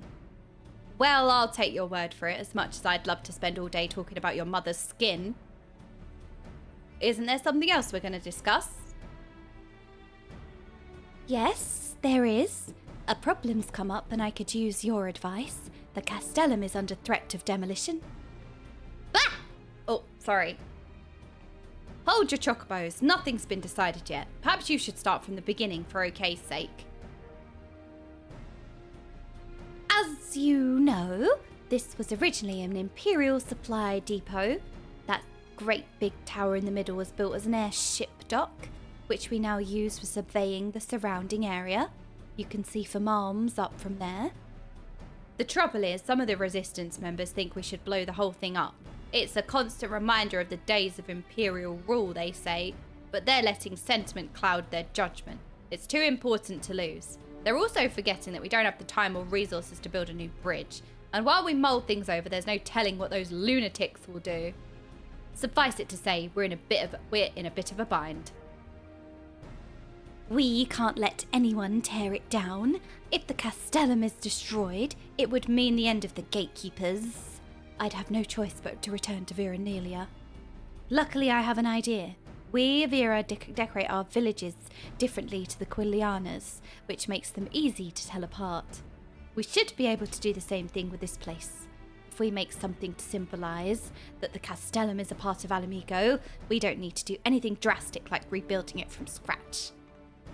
You know, that's not such a bad idea. What exactly, excuse me, did you have in mind? It needs to be traditional, something distinctly Alamigan. To be honest, I didn't know much about Striders and their culture. Do you have any suggestions, Jolmin? Her hair is cool. I suppose the most obvious thing would be the griffin on the Alamigan flag, but that's no good. My peppermint tea has been fermenting for 3 hours. Look, it's like black. Why did I say fermenting? Does anyone want a sip? Who wants some of this peppermint tea? Ah! No! No! What did you say? It was also the symbol of the royal family, which includes the Mad King Theodoric, of course. I don't think people would appreciate being reminded of him. Sorry, Alpha. Nothing else springs to mind. The Elpis! That Elpis has been sundered! Many peoples live throughout Girabania, and will struggle to please them all. We would benefit from an outsider's opinion. Someone unbiased towards the needs of any particular group. They'd need to know a lot about local history, too. Can you think of anyone?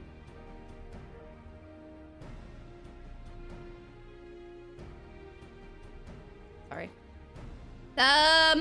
Oh no, I'm being required to do a think again. Sorry, no one I know fits the bill. Wow, Sascat, you're so sassy. There's an adjunct officer at Castrum Oriens who springs to mind. Clearly the whiskey to tea ratio is off. How did you know? Tala Mulk. Mulk! Right, it's decided. We'll meet you there.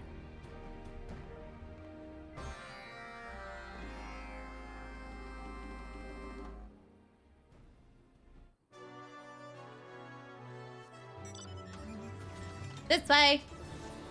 Sascat, exactly. Oh, there's a wall. Hello, Serenity. How are you doing?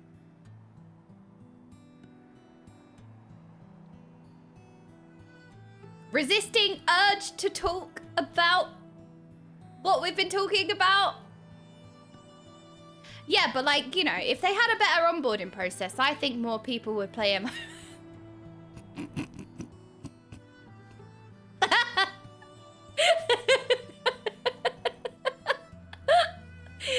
Well, more people would be interested in playing.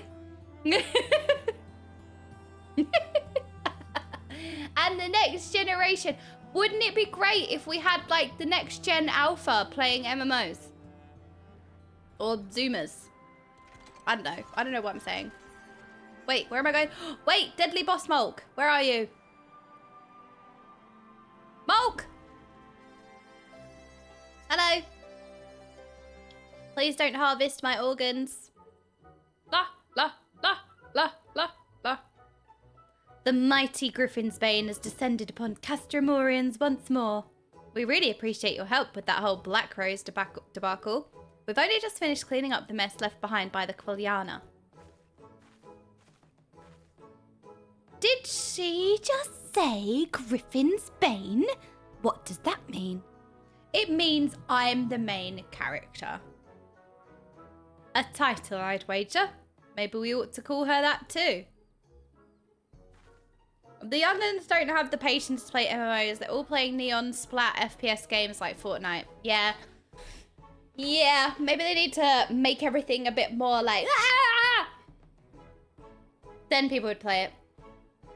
Really now, there's no need to be so coy about it. I can think of no better tribute for your remarkable feats of heroism. I think we will stick to just okay for now. Anyway, I'm Alpa, captain of the Villadina Gatekeepers. You might be wondering what brings us here. We'd like to ask your opinion. While I cannot guarantee I'll be able to provide the assistance you seek, I'll do my utmost to help nevertheless. I heard you know a lot about Alamegan history. Wait, they're adding Pictomancer. Maybe... The Zoomers! I see your point. Visitors to Alamigo probably won't think highly of being ushered through a former Imperial stronghold upon arrival. I agree that it should celebrate Alamigo's unique culture. A griffin design should meet your requirements. That was our one and only idea. We were worried that using the crest of the old royal family would dredge up a lot of unpleasant memories. If it were a single griffin, that may be the case. However, I propose using a pair of griffins. Once they find a mate, they become inseparable. In Girabanian heraldry, a pair of griffins rampant has represented undying loyalty since time immemorial. In that case, I shall use my metalworking skills to craft 2 griffin sculptures. She's got such a baby face. She's so sweet. Thanks for your advice, Tala. Come visit us at Castellum sometime. It would be my pleasure. I wish you the best of luck. She is cute. I'll start gathering the metal for the statues. Might take me a while, especially if we're making 2 of them. Alpa, go and find other Ananta to help with the crafting. Would you be able to bring us a griffin? I imagine it'd be hard to sculpt one without seeing the real thing up close. Probably best to use a tamed one though. Gif the griffin. Of course they're called Gif. Gif, the griffin handler, over at the Reach, ought to be able to sort something out. If I were you, I'd start by having a word with him. I want to play as a snack. Oh, Molk's so cute. It's pronounced Jiff. Oh yeah, sorry. So, Jiff. So, Jiffinsbane is tasked with procuring an actual Jiffin. I hope you'll treat this one better than the last. That's better. I'm so glad that we sorted that out.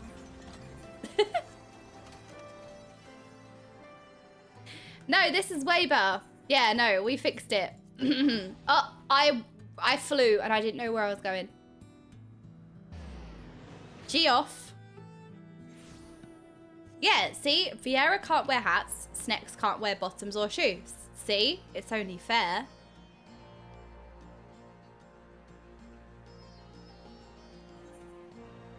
Na na na na na. Hello, would anybody like to get in my car and... Oh, it's Jiff. Hello, Jiff. What can I do for you? Why does it sound like that? Hey, you've got a friend who wants to borrow a griffin. Who do you want me to take it to? Why does he sound like you? Jiff in a jiffy. Alpa, the leader of those damn fools, hell's bent on preserving Villadina. Huh. If you ask me, they ought to blow the bloody thing to smithereens and be done with it. But, well, since it's you that's asking, I suppose I can oblige. Go on ahead, I'll meet you there with the griffin. Oh no, what do you mean you've got more caffeine? Now we're speedy, go fast. Hold on. Wait, stop, halt. That's banned. Banned. He's jiffing like us. What do you think jiffing is? No, that is a thing. Wait, that is a thing. No, I'm getting like PTSD. This, we already had a jiffing incident. That is a thing. That was a thing, wasn't it? No. I remember. I can't remember what it means, but it's sus. And the last time we spoke about it, my stream crashed. It was the great jiffening.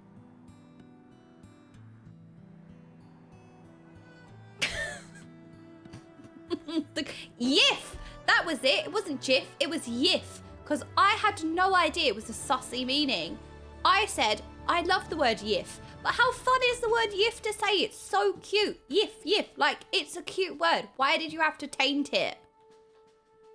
It was the great yiffing. It was. Because then I Googled what the term meant, or Chris sent it to me, and I was like, oh no. And then my stream crashed. How did it go?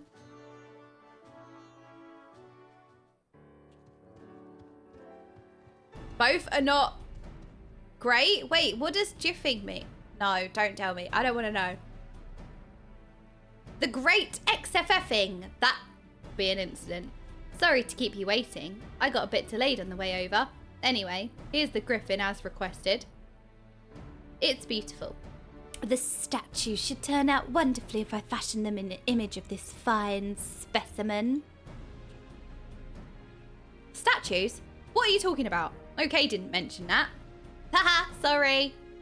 I want to redecorate the entrance with a pair of griffin sculptures to welcome travellers into Alamigo. They'll be based on your griffin. You mean to say me and my griffin came all the way here for some bloody statues? You snot-nosed little gobshite.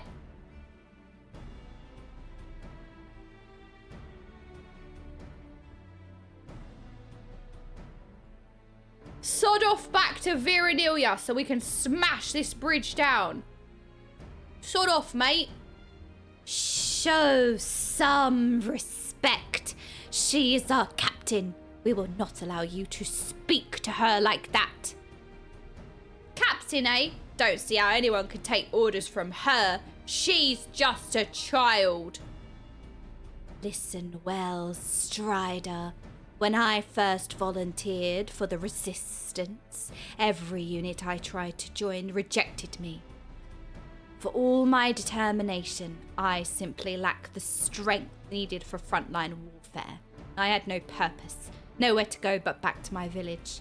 That was until Alpa asked me to work as a weapons smith.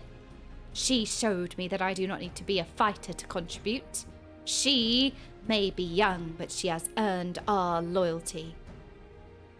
Aishana, I couldn't give a Quinn's ass. Ah! It's the GIF incident! I'm only here because OK asked me. Oh, let's just get this over with. You'll help. I won't forget this. If you're going to make a statue of a griffin, you better do a good job of it. They look impressive enough when they're standing still. But have you ever seen one buffet its prey with a blast of wind? No, none of that. Now's that something special? No, I haven't. I'd like to experience these buffeting winds for myself. You don't want to experience them, okay? We experience this on a daily basis and it's never a good thing. Is this some sort of joke? Do I look like I'm joking? The girl's gonna start raving mad. If she wants to have this griffin attack her with the force of a hurricane, that's her business. Just leave me out of it. Fine. You're not the only one around here capable of riding a griffin. Okay, I hear you're quite experienced with chocobos and whatnot. Why don't you give it a try? Hit me with a buffet of wind.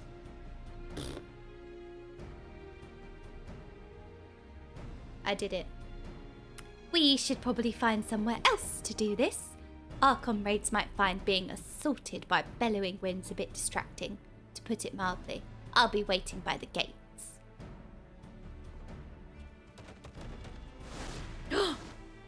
Oh, the griffin is very powerful. Ha ha ha. She never ceases to amaze me. Birds fly away! Do you know, I've actually never had Taco Bell. But I also think I'm afraid to because everyone just keeps talking about how it gives you like diarrhea or something. No, I have never had Taco Bell. Oh, I'm not the only one. What do you mean it's part of the experience? Oh, what? Getting diarrhea is part of the experience. Okay, you know what? Maybe it's worth it. I live in a big American city and I've never had it. Really? I don't see the appeal. It's air. That is fake news. Have they opened any here yet? To be fair, like Taco Bell, I think it was big in the States, but we do have Taco Bell over here now. It's not as common, I don't think, but there are quite a lot. If you get diarrhea from Taco Bell, you have a weak tummy. Golbez! Golbez is in here. Uncle Roger tacos video. Wait, we love Uncle Roger. Oh my god, it is actually an Uncle Roger. I literally clicked on it and was like, this is going to be a fart, isn't it? It actually isn't a fart though. I've never had any kind of taco. We don't have any of the bigger Mexican restaurant franchises present in Hungary. I want to try Taco Bell so bad, but I'm not willing to travel abroad just for that. To be honest, Mexican isn't really a restaurant that I go to be honest. Like, we have them, but they're not like the most common thing. But I do love tacos. Like, I just make them at home. I do love Mexican food. The fart comes after the Taco Bell, but it might not be a fart. This sounds like fake news. I love big fat tacos. Well, that's what I hear from... Oh, sorry. Tacos is like the national food of Sweden. Everyone eats it on Fridays. Wait, really? Taco Tuesday. Taco Tuesday. I do love tacos. You know what's good? My dad went to San Diego and he was talking about fish tacos, or they went to Mexico and they had fish tacos. Because my cousin married his wife is Mexican. So they got married in Mexico. But where she's from, I don't know where she's from. So it was like very authentic. And they had like fish tacos. And dad was like, it's his favorite thing ever. Fish tacos.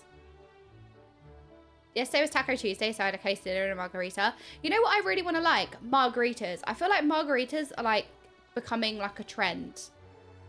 Instead of like a porn star martini, you'd have a margarita. But everyone keeps saying spicy margarita, and it's like, why does everything have to be spicy? No spicy margarita. I want a mild margarita. But the only thing with margaritas is, one, it's tequila, and two, why is there salt around the rim? It's gross. Well, okay, no. I know it's been around for like 20 years, but trendy. It's becoming like trendy in the UK at least. Like margaritas were never really like porn star martinis, sure, espresso martinis. I'm just happy that Aperol Spritz came over to the UK. Honestly, because like my grandparents have a speedboat or boat, and we would go out to the boat every year, and it's in Italy, and we've been drinking, oh my god, don't I sound like a bitch? Oh yes, my grandparents have a boat, and we'd go out to Italy every year, and we'd go water skiing, and we'd have an Aperol Spritz. So I grew up having Aperol Spritz. Wow, I sound like a bitch. Anyway, but I was very happy when Aperol Spritz came over to the UK and became like a big thing, because I love Aperol Spritz, been drinking them in Italy for like forever. When they came over to the UK, they became massive. They became like a big thing in the UK. And I don't know, I made the mistake of having Aperol Spritz at bottomless brunches, and then obviously I'd get so drunk and then be sick, and then it's quite bitter. So like I've puked up way too much Aperol Spritz that I can't really drink it anymore. And then when I went skiing, we went to Sal di Do, which is also in Italy, and they have something called a Hugo Spritz, which is an elderflower like spritz. It's really nice, like prosecco, elderflower. It's really refreshing, really nice. And that's only just started coming over here now, like a Hugo Spritz, but it's also called like an elderflower spritz, because I can't really drink Aperol anymore. I feel like Aperol is like too done. And me and my yacht. Yes, me and my yacht. God, I said that. I was like, wow, don't I sound like a... I don't even know. Anyway. Hugo is very common in Germany for years. Really, I love a Hugo Spritz. It's so nice. And we're only just seeing elderflower Spritz come over to the UK. But what's also becoming like a big trend is margaritas. I feel like it's been the go-to in like LA or in America or LA for a while. But like, it's only just becoming a thing here, I think. Like, margaritas are not necessarily like that big or that like trendy. But now it's starting to become like really trendy. And I'm like, I want a margarita, because I just keep seeing them and hearing about them. I want a margarita. I don't even like margaritas, but I will. I will like a margarita. You know what I also haven't tried? A Bloody Mary. I don't know if I can bring myself to try it because I'm like, tomato juice, Worcester sauce and vodka sounds awful. But like, I kind of want to try it though. But I'm not brave enough. Oh, you don't have a boat. You don't understand. No, I don't like this meme. No, this is not going to become a meme now. No, no, no, no, no, no. Don't like it. This is not going to become a thing. Once you're on the griffin, coax it into sending a gust of wind in the direction of that youngling. Just try not to overdo it, all right? If you dismount at any point, come back here. I'll get you back into the saddle. All right, Jiff. Oh my goodness, there's a griffin.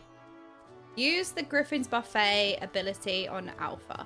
Hello! Would you like to be hit with my wind? Windy! Ah! I had loads of beans.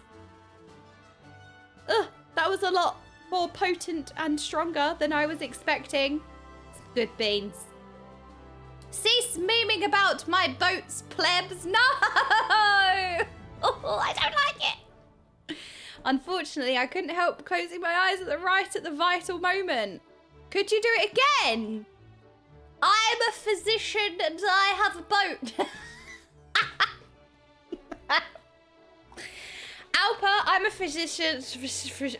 Let me try that again. I'm a physician. I don't know why that's relevant. Anyway. Let me hit you with my wind. Ah! It was only a glimpse, but I definitely saw it. I think one more time should be enough. What? Again? Ah, yes, Yurianje is my favorite character in the 14 Fantasy of Finals. How did thee know? Oh, yes, quite. Yes, yes. Ah!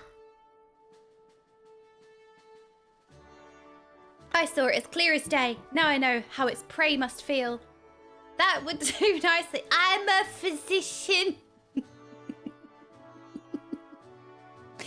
All right, you can get down now. Would you like to get onto my boat? No. No. How do I get off? Oh, press the button. Hello, Alpa. I'd better get to work while it's still fresh in my mind. Would you like to get in my boat? We could go fishing. Wait, what? Where did all this treasure come from? We just summoned treasure.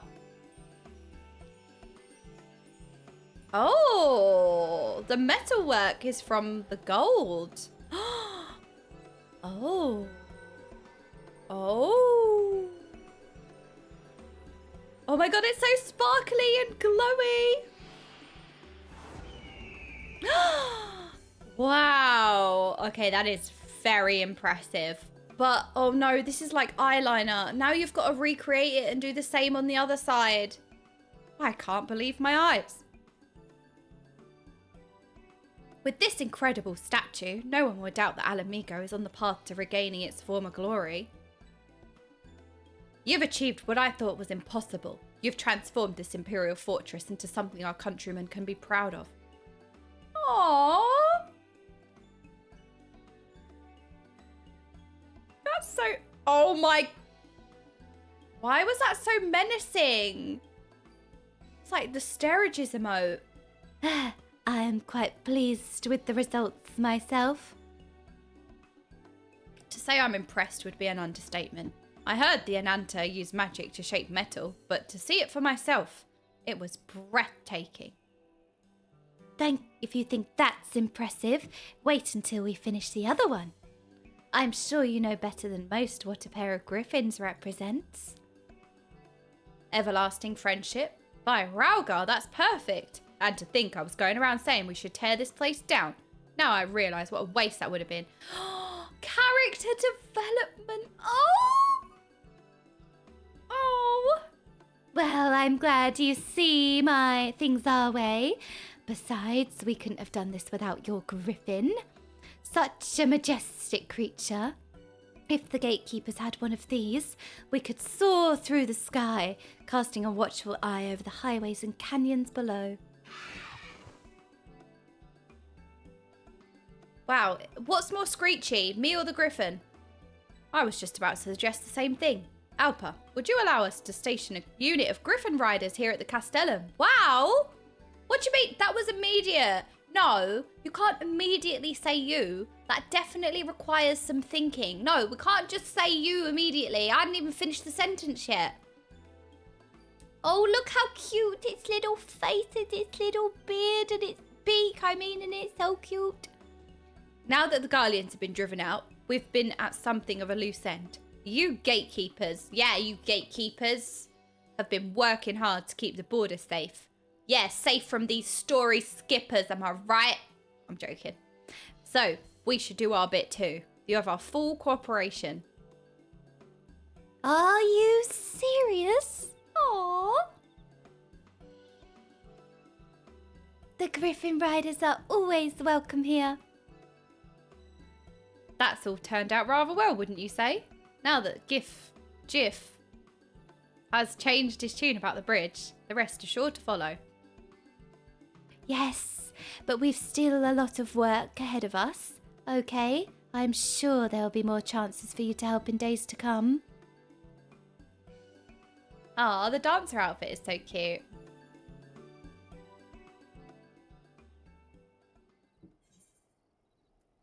The Griffin's rampant. La la la la la la.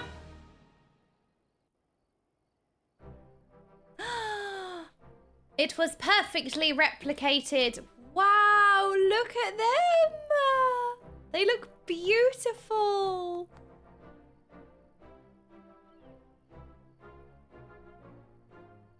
A pair of griffin statues have been added to Castellum Veladina.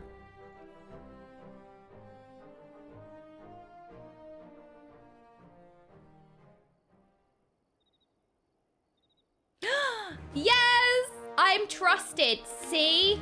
I'm trusted. For the first time ever. I am trusted. Wait, I skipped all of that. Oh no. Oops. Call me Snake. Wait, can we do more quests? Oh my god, we can. Today's remaining allowances, but I think it's because the reset happened. Right, I am a skipper. Can I start again? Wait, the shop sells new stuff. What do we have? We have oh. Oh. Oh. Oh. Oh my gosh, look at those nails. Oh. Oh, they're so cute. Look. They look amazing. Oh my god. Oh, oh. Look.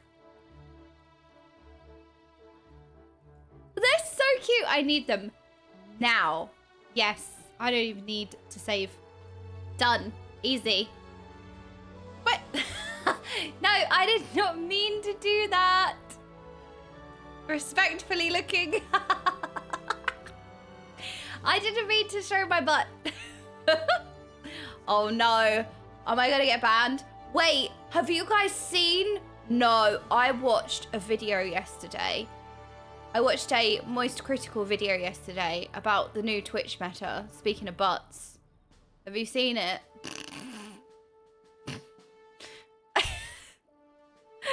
he was there was a streamer and she was playing Valorant, but the Valorant was like smaller than my camera box here, and half of the screen was a camera to the front, and she was wearing like a bikini, so it was like a front camera, and the other camera was the camera that was positioned on her butt.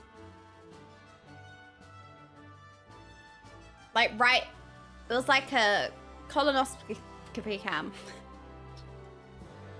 I was laughing so much watching this video. I think she's been banned now. But people were saying that there was like an 8K camera or something. Oh my God, how disgusting. Where?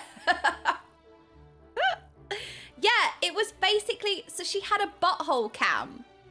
So it was a string. It wasn't like just her butthole. There was a string, but like the string isn't really covering anything. It wasn't Morgue Pie. I don't know who it was, but there's basically a butthole cam. Yes. Sorry, Urbish. Like, you could apparently see everything. I don't know, but I just watched Moist Critical's video on it, and it was like censored.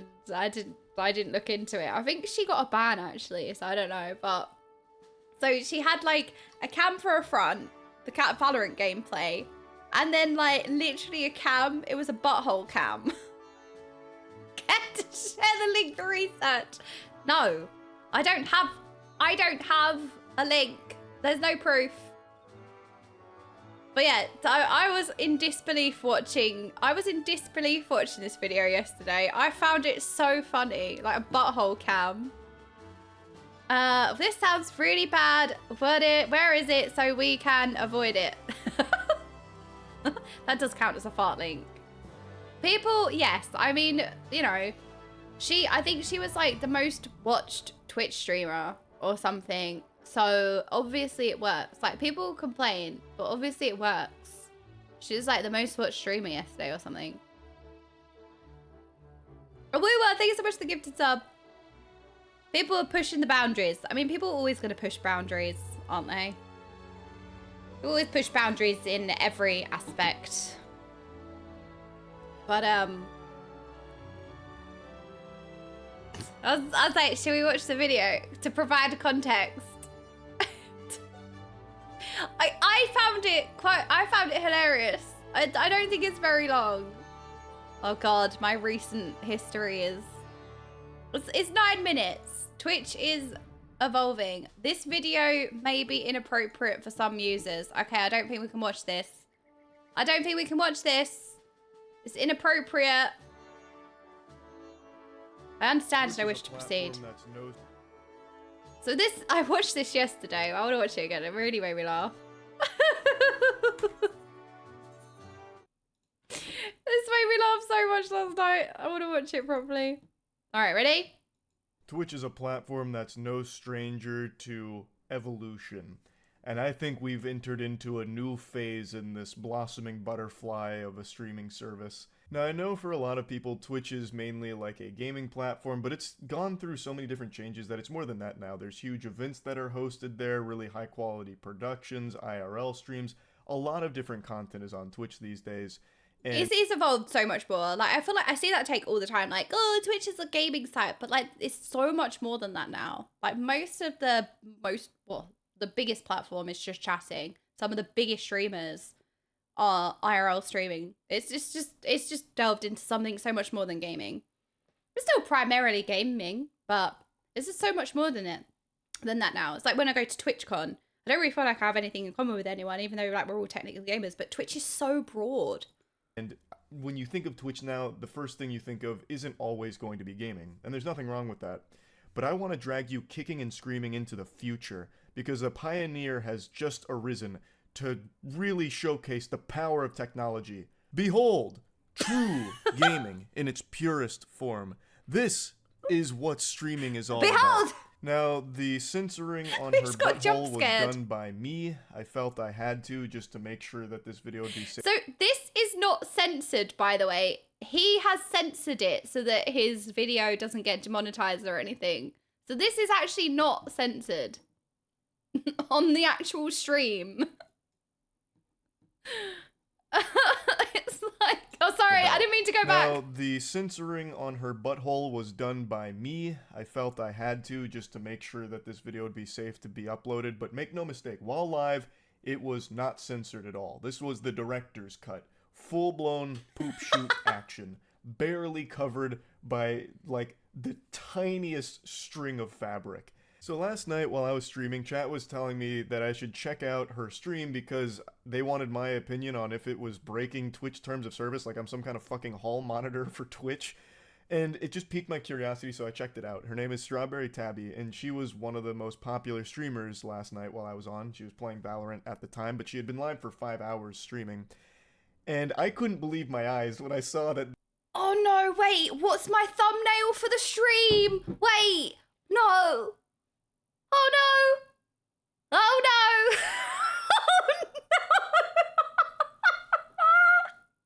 It's innocent, I swear! This was the setup. So there's the torso cam for like the titties, like so it's mainly like honkers and a very tight bikini, and then a totally separate camera just for butthole. A pure ass cam. And then like a very tiny box for gameplay. Now, when I was made aware of this, I was joking about it, and at some point during the stream, she went on like a phone call for a brief moment and then came back with a changed set of bottoms. So it seems like she must have got a call from someone at Twitch letting her know that her previous garments weren't acceptable. So she changed into this, yet kept everything else exactly the same, and you can still, of course, see like butthole, anus folds and everything. Like it's still like you can still see all of it, but there's a little bit more covering towards the crack, like the ass crack top of it. And I couldn't help but just laugh. For a while now, there's been this arms race on Twitch with sexual content where creators have found that it makes a lot of money to do sexual content on Twitch and it builds a huge audience, so they're constantly trying to push boundaries for what Twitch will allow. And Twitch just doesn't crack down hard on it themselves. Like, the most you'll ever see a creator get banned for these type of streams is, like, 3 days. There was a creator who fully goatsied herself bare ass on stream, and she got a 3-day ban. There was another streamer who just fully had sex on stream and only got a 3-day ban. So there's no real risk associated with trying this, and you stand to gain a lot of money from it. So it's not like I'm even mad at her or anything. It's really a don't hate the player, hate the game situation, because Twitch doesn't really do much about it, thus it must be okay with their policies. But anyway, I just wanted to show you some of the clips from last night where I was going through this in real time. And just to give you an update on where things are at this morning, she received a ban, which I'm not taking responsibility for. It's not my fault. That you can't blame me, Coomers. I know there's a lot of angry gooners that think I was the reason she got banned, but I am innocent in this. I, like all of you, was just watching the content, and that was it. Mm-hmm. I didn't report her or anything. Watching the content, were we? Oh my Wait, God. why is this on? Okay, hold on. One guy in the chat. So I watched this yesterday, but I was listening to it. Why is that? What? Why is there a chocolate donut? Bakery called out for allegedly trying to pass off Dunkin' Donuts as homemade vegan and gluten-free. Okay, so this is not like memeing on the butt cam, is it? Okay, I was like, why have we got these donuts on screen? I won't say the streamer's name. Stream. She's got her whole ass out, and I was like, there's no way. So I go to the stream, and she's playing Valorant in this really tiny box. She has two camera this is a angles, clip from his stream. Okay, so I was listening to it. I didn't see the donut article. I thought it was because of the context of what. Yeah, you're right. They are just donuts. Never mind. What am I talking about? Her like torso in like a really tiny string bikini, and one on her backside that's focused on her asshole. It's like a colonoscopy cam where she's wearing like a very, very tiny thong. And then the Valorant gameplay is like right up here on her back, very tiny. That's just so aggressive. I don't know why, but I just found this so funny. There's just one guy in all caps saying, "Fix the camera." Oh no! Because I'm guessing what happened is it tilted a little bit up from her ass crack. Yeah, that's exactly what happened. She's fixing it. Obviously, I'm not gonna fucking pull this up on stream. This seems a little much even for Twitch. This is absolutely wild. Like, when she moves, you can literally see, like, her anus creases. Like, she has 6,600 viewers. She's a very popular streamer. I've definitely seen her name before. Oiled up, too. Sure, she is popular. Oiled up as well. It's not worth the risk. It is absolutely... One wrong move and her whole butthole flies out. It's just not worth the risk for me to pull it up. Okay, you know what, it's worth the risk. I'm gonna try. Because there's like this weird toy hammer that goes on her stream if you move your mouse over it. Okay, it's on Twitch. Surely it's okay, right? You would think? Here, we're gonna go like this. Okay, and then I'm gonna crop like that. And then, let me see if I can get my censoring in position. This is so, I can't, there's no way I make that work. And she's moving right now. Like there's no way I make that work. But I mean, it's literally one of the biggest streams on Twitch right now, so it's got to be okay with their rules. This is less than 3, I agree. What does the hammer do, Charlie? Thank you, Raven One. That's why I thought I could maybe censor it with the hammer, but it just doesn't work. We're gooning together. Okay, you need help, brother. Wait, what does that mean? Actually, don't tell me. I don't want to know. Yeah, you and me both. That's why we're all there. No, I mean, good for her. If Twitch is okay with it, fucking let the hustle ride.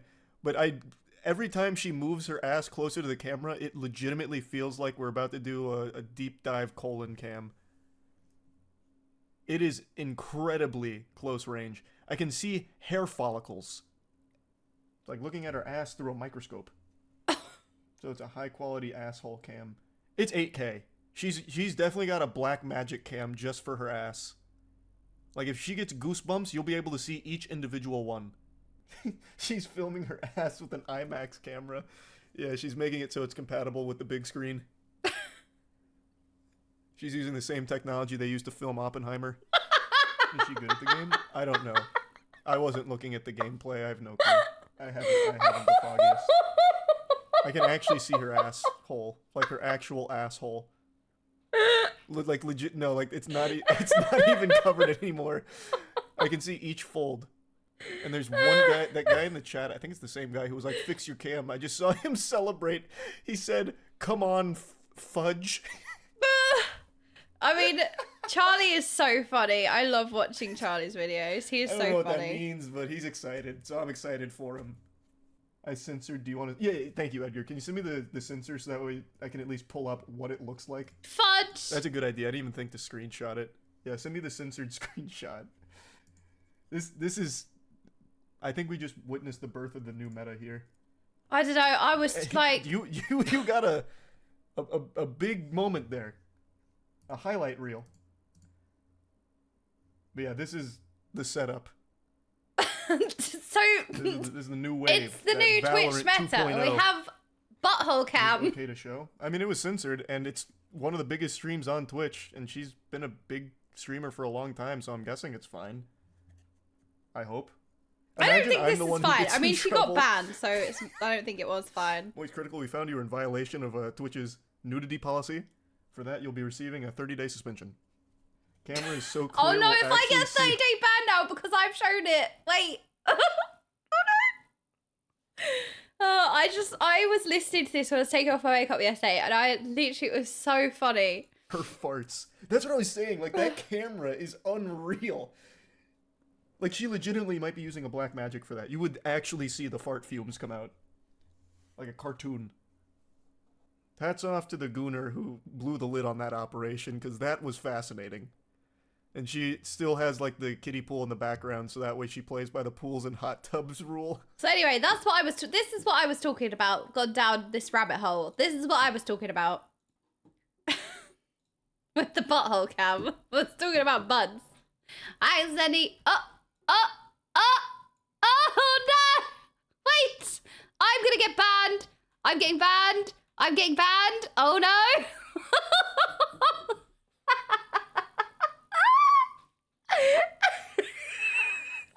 Oh no! No, it's the new Twitch meta. We're gonna get loads of viewers now. Wait, hang on. This is how you get in the viewership. I'm learning. Wait, how do I sit? Oh. Okay. So, yeah, I'm joining the Twitch meta.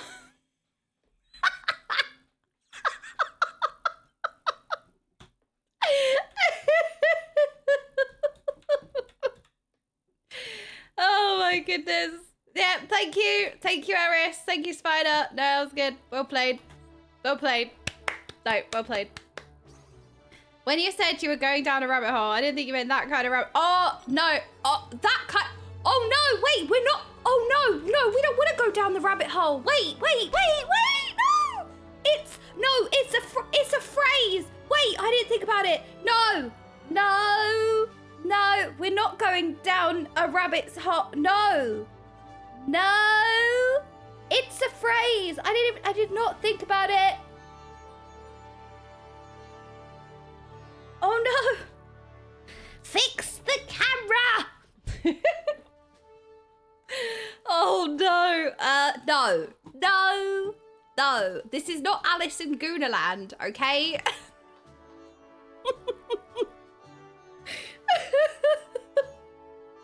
Oh my god. Stop it.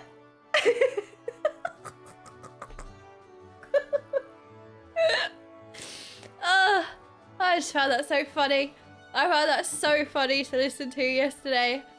It really tickled me. When I did that yesterday, watched that yesterday. Well, I didn't rewatch it. I listened to it a little bit. I was really laughing. We had a genuine question about Final Fantasy XIV. Before, hello, wondering if this game is similar to FF11, looking for a home. Been about 10 years since I played a game like this. Oh my goodness, this is a home. What a home to find.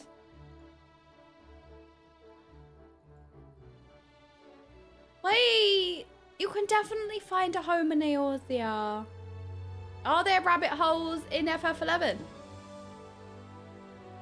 Got a great screeny of the thumbnail. No. What's my thumbnail? Can you show me?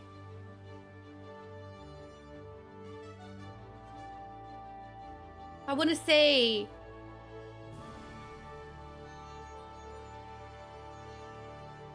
This can't go well. This is not going well.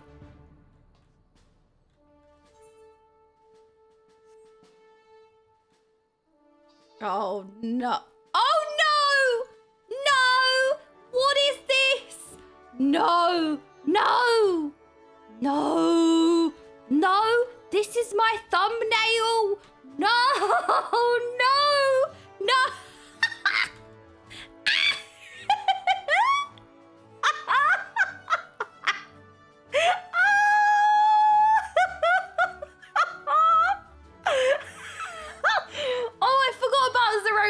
I forgot about Zeromus. Zeromus does die today. Oh no. Oh no. Oh no. Zero Mussy dies today.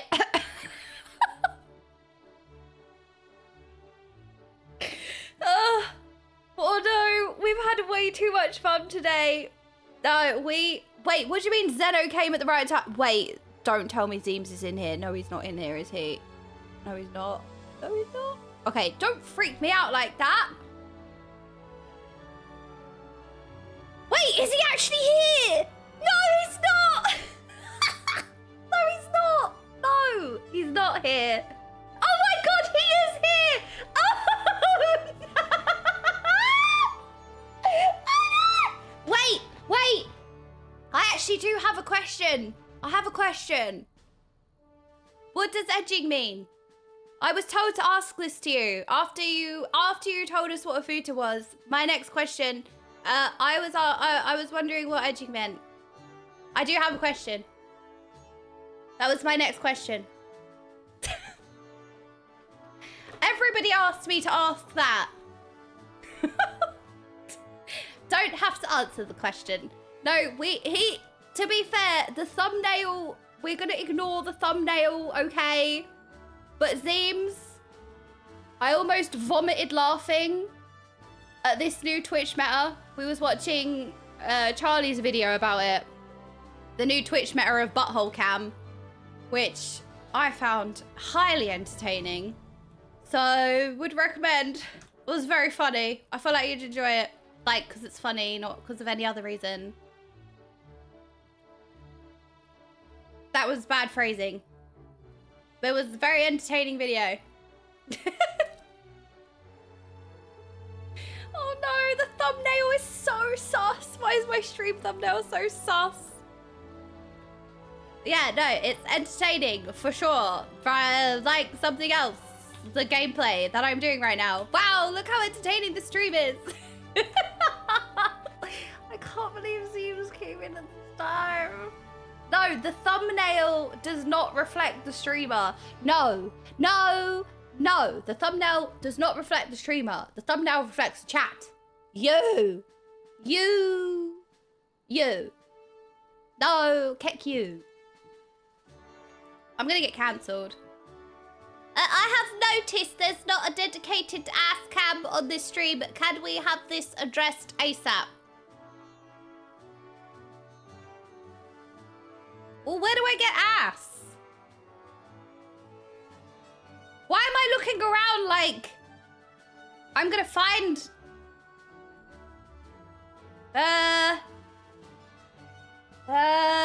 Wait, I have an idea. Wait, I have an idea. I have an idea. I have an idea. Wait. There you go.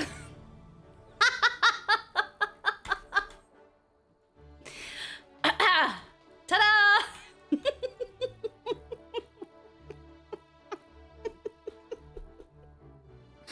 There's your ass cam. No, I would never expose Sascat like this. Ever. It is Sascam. We have Sascam. And you know what? Right? I just need to go to Limsa and put on iCam. There you go. Easy. Oh no, Genji. Genji. This is what Final Fantasy XIV does to hardcore WoW player. Oh no! Yes. Well, my apology will come out. When do we get a stream cat? Soon! I really want a stream cat. Wait, maybe I should get a donkey, because then I'd have an ass on stream. We really would have an ass cam. They're kind of cute, right? That would be cute. That was funny! You're supposed to laugh! Okaymage is already the stream cat, and Celia is the main character. And she's the main character's pet. No! This is lies. I'm the main character. Me. Esana, who is the main character? If I'm the main character, give me 3 quests. Oh, look. I'm the main character. I'm getting 3 quests. There you go. Oh my god, I can't believe how sussy my... Can you lot at least tell me that my thumbnail has gone back to normal? Why was that my thumbnail? Has it gone back to normal now? Please. That was actually a well-played joke. I just had to mentally recover after to congratulate on it. Thank you. I tried. That sometimes there's a joke that happens. Today's been too much fun.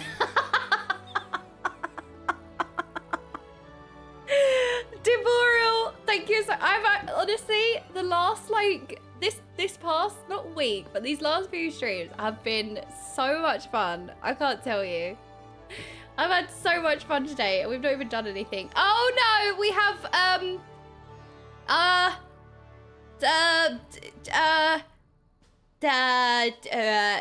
well, you ask and you shall receive. Here to lend a hand. Yes, I am. Oh, what am I doing? Uh-oh. Isada, stand there menacingly if you are being forced to say this. No, she's not menacing. Oh, wow. Griffins are so majestic and regal. What do I need to do? Use the Griffin's buffet ability on frenzied swarms. Where's a swarm welcome? Oh, we need to go this way. We are helping.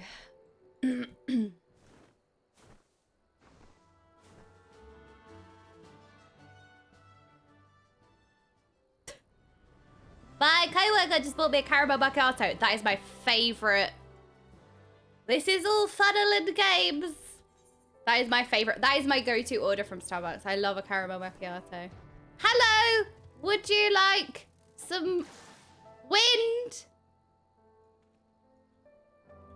I think we did it. We did it.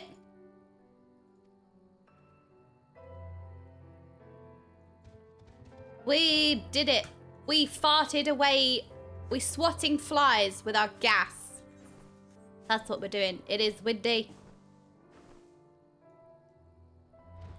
This is what happens when you have ass cam. Fitting. Very funny game. I see what you've done here. Right, no, we need to get this stream back under control, okay? We need to get things back under control because things are getting out of hand. I went for a pistachio latte today before they go away. Wait, that sounds nice. Ooh, I haven't had that. Do they still have those short things in here? No, no, there are no short things in Final Fantasy XIV. As you can see on screen, there are only very gigantic large things. Why is there a Starbucks emote? Well, the real question is, why isn't there?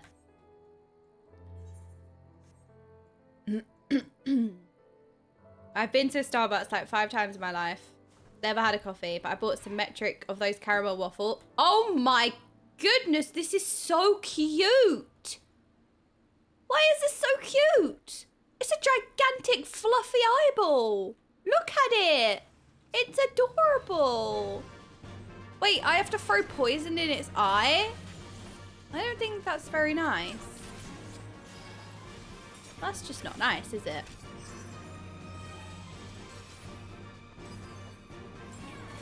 All right, well, we're throwing things in your eye.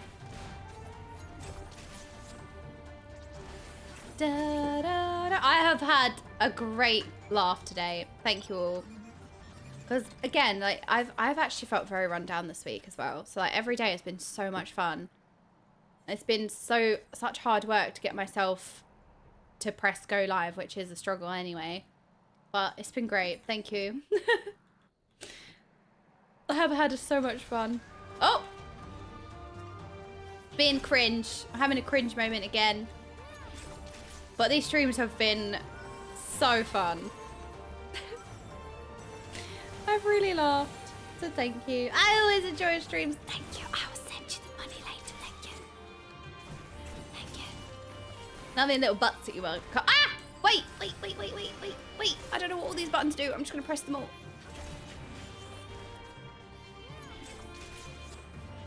I'm taking 3 mobs at once. That's bad. That's definitely bad.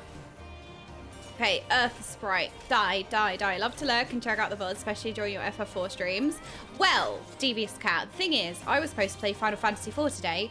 We were supposed to destroy Zeromus. Oh god, am I gonna die? Wait. Oh no! I'm dead. I don't know if I have defensives, but I wouldn't have pressed them anyway. No, this was just an easy way to get back to the quest objective. I didn't need to kill that mob, so it's fine. I did. I finished the quest, and I just wanted to get back to the quest turn-in faster. No, but I was supposed to... Well, we are supposed to take on Zeromus. That was my objective, and somehow 4 hours have gone by. What have we done? Nothing. What have we been doing for the last 4 hours?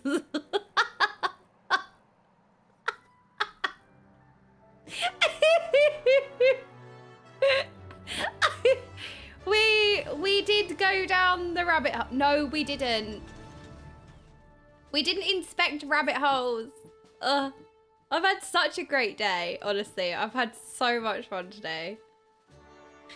I always feel really bad, but also like, I don't know. Oh, I don't care about the tomestones. We need to go and spend them. I'm going to spend them after. Enjoying each other's company, yes. People are cute. That's what's important, right? Absolutely. Absolutely. I've had a great day. A very, very great day. I've not stopped laughing today. And also, I can't tell you how much I loved our discussion. Like, it was just so interesting, like hearing different points and discussing things. Like, it was so good. It was so interesting. We got into that whole like discussion, but it wasn't even a discussion because we were just talking about things, and it was a good chat, and it was great. You should start doing your Heavensward Relic. You have extra poetics again. You'd never have extra poetics again.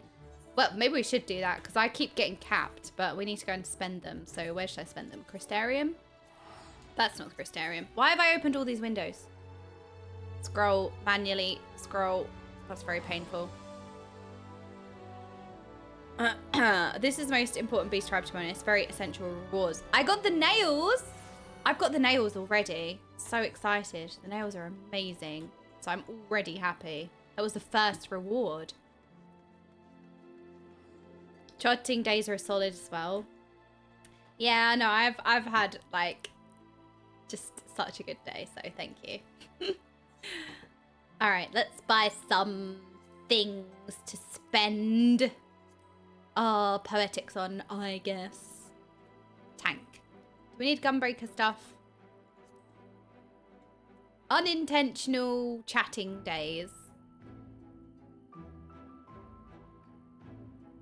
Well, gunbreaker is level 80, so we can get that. Although we've got some of these. Wait. Maybe I should change to gunbreaker.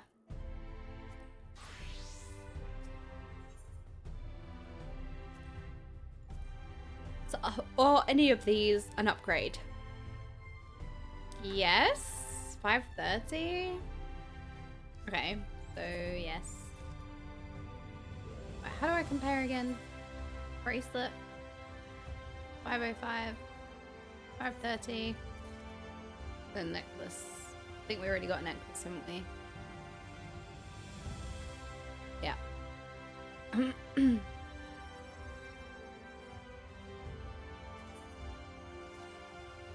Oh. Unable to execute. Order. Earrings.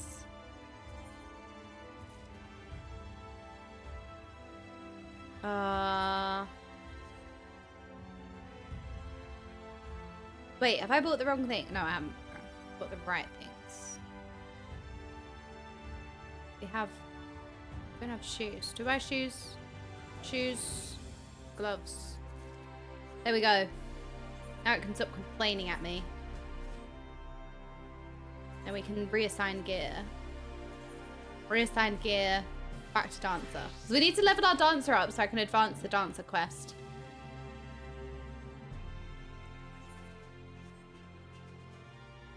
Well, we have our poetics emptied out now, so that's good. Wait, what's this? Arca Sadara Pana. Oh yeah, we unlocked the Arca Sadara tribe quest as well. We started those. I love how we've got a brand new player in the chat. A brand new potential sprout. Thank you for answering all the questions.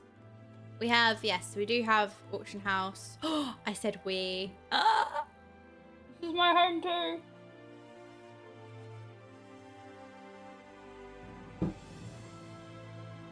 Okay.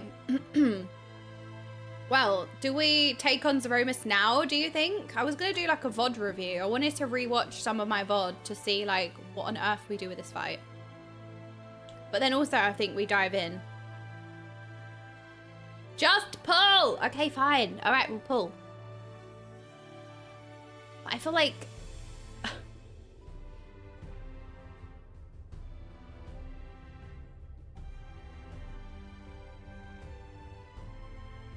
I'm thinking that was always dangerous.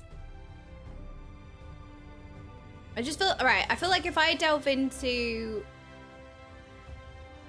FF4 now, it's probably going to be, I mean, the boss is really hard. I kind of wanted to give it like all day. I feel like if I start now, I'm going to exhaust myself. And I already feel like pretty run down and ill. So I'm trying to take it like easy. So maybe we can do something. We'll do, and I think, what if we go for Zeromus tomorrow instead? Is that bad? Just because I'm already like pushing it with my limit. Like I'm already feeling a bit, ugh. I feel like if we open it now, it's going to be bad. Because we ended stream yesterday because I was exhausted. So we went for 7 hours yesterday.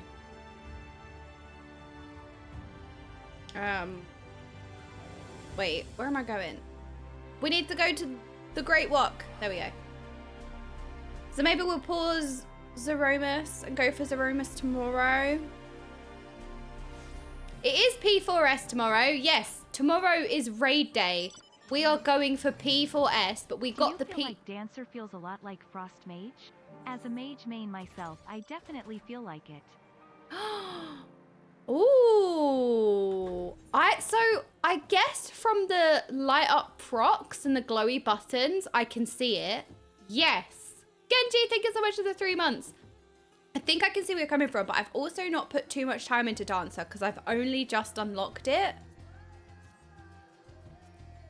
All right, do I want to level Reaper today? Yeah, let's level Reaper because we can't level Dancer here, so we can go for Reaper.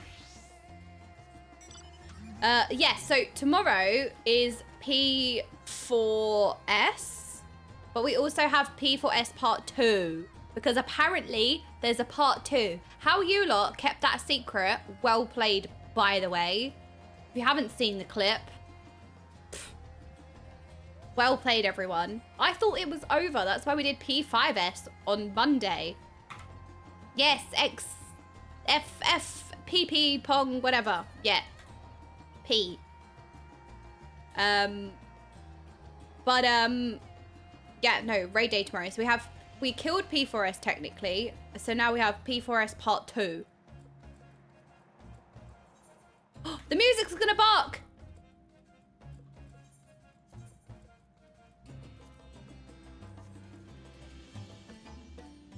Arf, arf!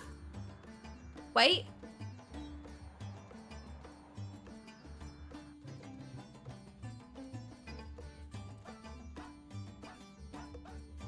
It's barking!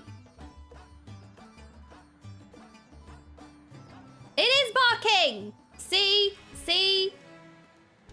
See? No, it is barking. The music is barking at us. It is.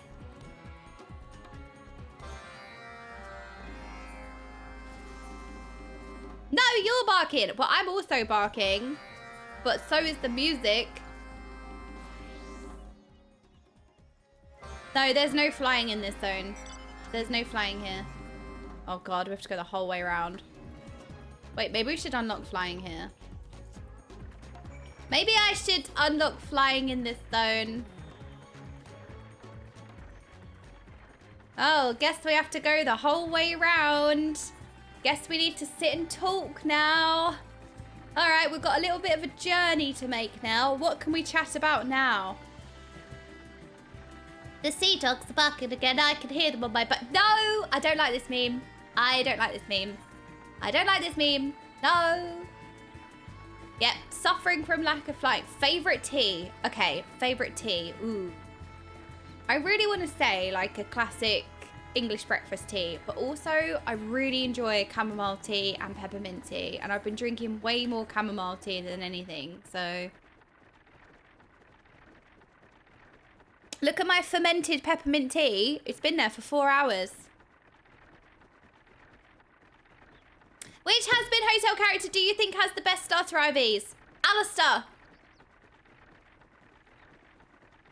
I don't even know if that makes sense.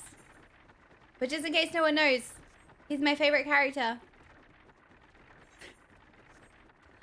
Has anyone not seen it yet? Or has anyone watched it because I've gone on about it? What do you think? Does anyone else actually like it, or is it actually just me? Every stream is the same. What do you mean, who asked? You lot did. Right, that's it. Watch it now. Wouldn't you have to breed Alistair to get IVs? Oh yeah, we can't do that. I watched Danny Moto react to it on YouTube and I'm very confused. A lot happens. I feel like you just gotta watch it. It's like the most chaotic thing ever. Oh, Dragon Nan, do it. There's dragons in it. No, there's not. I just lied. Why learn flying when I can drive my yacht around? No. How do I know I exist? You gotta pinch yourself to remind yourself that you're alive. Who is your favorite current channel right now on YouTube? Ooh. I really like, I gotta say Moist Critical, Charlie. Because like his videos are so easy to put on in the background. Like if I'm just like hoovering or like washing up or taking my makeup off or like doing anything or getting ready. Like his videos are always like current news-ish. And like you can kind of semi-pay attention. And he's so funny as well. I love his like one-liners and like his analogies that he comes up with. I just find him really funny. So I do really enjoy watching Charlie's videos. See? Barking music. Barking mad, I say. I ×2 speed through all the songs. How dare you? These musical heretics. Heresy. Musical heretics. No, not fart ASMR. Although the amount of fart videos I get recommended because you lot just link me farts all the time. So what's your favourite hot drink then? Which British dish is better, pizza or ramen? Don't feel like...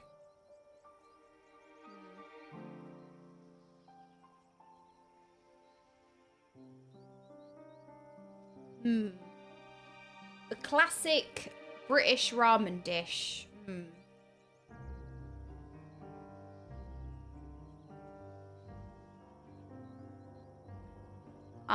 Well, the Brits are the pioneers of everything, so I don't understand what's wrong with this question. I would say tacos. Oh wait, wait, which one do you want? I think you want red. Yay! I did it! I got it right. Red is for warriors, yellow is for something, and blue is for trading. Hello, would you like some powder? Would you like the blue stuff? It's delicious. Oh my god, I got 2 out of 2 so far. Hello, would you like powder from my cart? Ponto! No, nothing sus. No, wait, hang on a minute. Ponto, did you see my thumbnail? Ponto, did you see my thumbnail? It was like I was watching a Ustream. Oh no, I can't say that and then... No, this thumbnail was really bad actually. Right, Ponto, I was investigating a video earlier, right? And when people were going to click on my stream, this is what they saw. Why is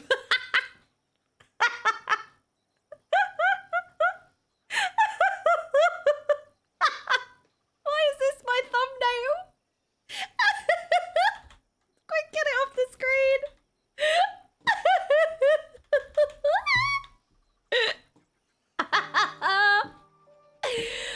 I watched the... Do you have a link? Yes, no, we can provide the link so you know what to avoid, obviously.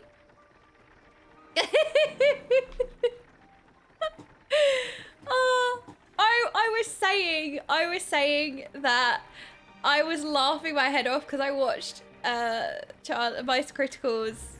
I don't know what to call him. It's called Penguin X, Moist Critical, Charlie. I was really laughing listening to that yesterday. I was like, I have to tell you guys about it. Wait, where am I going? Where is the last person? Who wants powder from my cart? Hello, do you want some powder? Or whatever this is, goulash. Oh, you. There we go. How are you doing today, Ponto? Oh, bright and brilliant. Perfect. His penguin is going critical and it's very moist. Okay, yes, that's the law. There you go. Thank you for the rundown. Now it makes way more sense.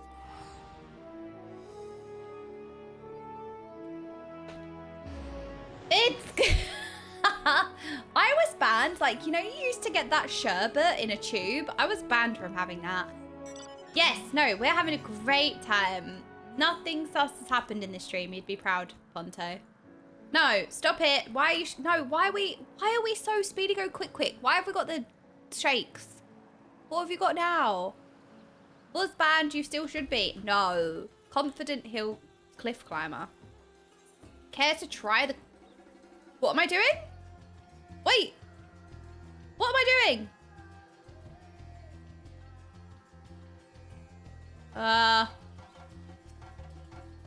Shall we take the plunge?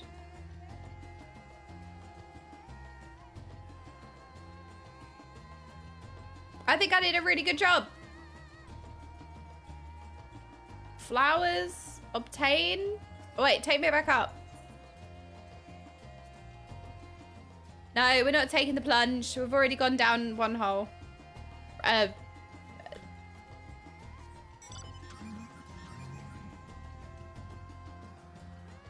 didn't even mean that. I didn't even mean that one. I didn't even mean that one. I didn't even mean that one. That was an accident.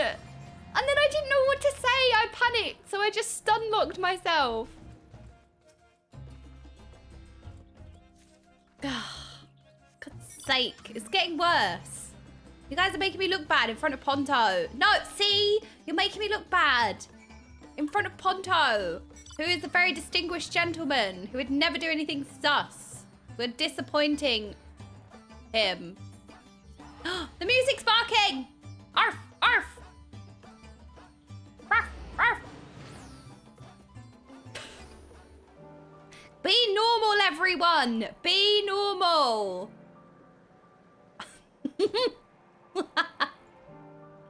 Everybody look normal.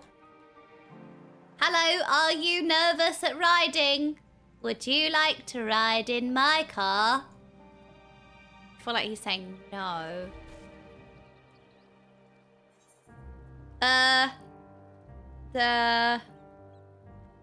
Just start screaming their name. I'm sure someone will come running. I think everyone will start running. I gave advice. Was it good advice? No, this is a family-friendly stream. I did it. Oh my god. Oh my god. My whip. Hello, Mick. We had a lot of lovely discussions today. We did. We had a wild day today. We can loop back around if you want. We can be looping. Also, Ponto, I watched Rin's video. I saw your segment. Oh my god, Ponto, I have a confession. So I watched your parts of the video and I was like, oh my god, Ponto's setup is amazing. Look at his setup. Look at his background. And everyone was like, ma'am, that's a green screen. So anyway, I was admiring your green screen.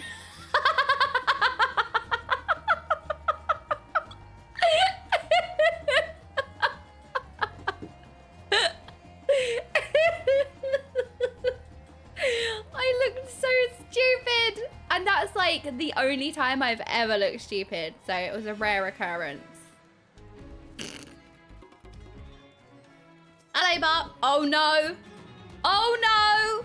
Oh no. It's happening again. Oh no. Almond J. Oh no. Wait, you look fabulous. You look fabulous. Oh no. Oh no. Look, Ponto, it's the new Twitch meta, alright? Okay, stop. How do I get my... Wait, how do I get out of first person again? Oh, yeah. Sorry. No more rabbit holes. Oh, no. They're multiplying. There's nothing sus. There's just two buns. Two buns. Check the adventure plate. Oh, my God. I always forget that adventure plates exist. Greetings and salutations. Oh! Wait, you look so majestic. I love this pose. Hang on a second. This is majestic.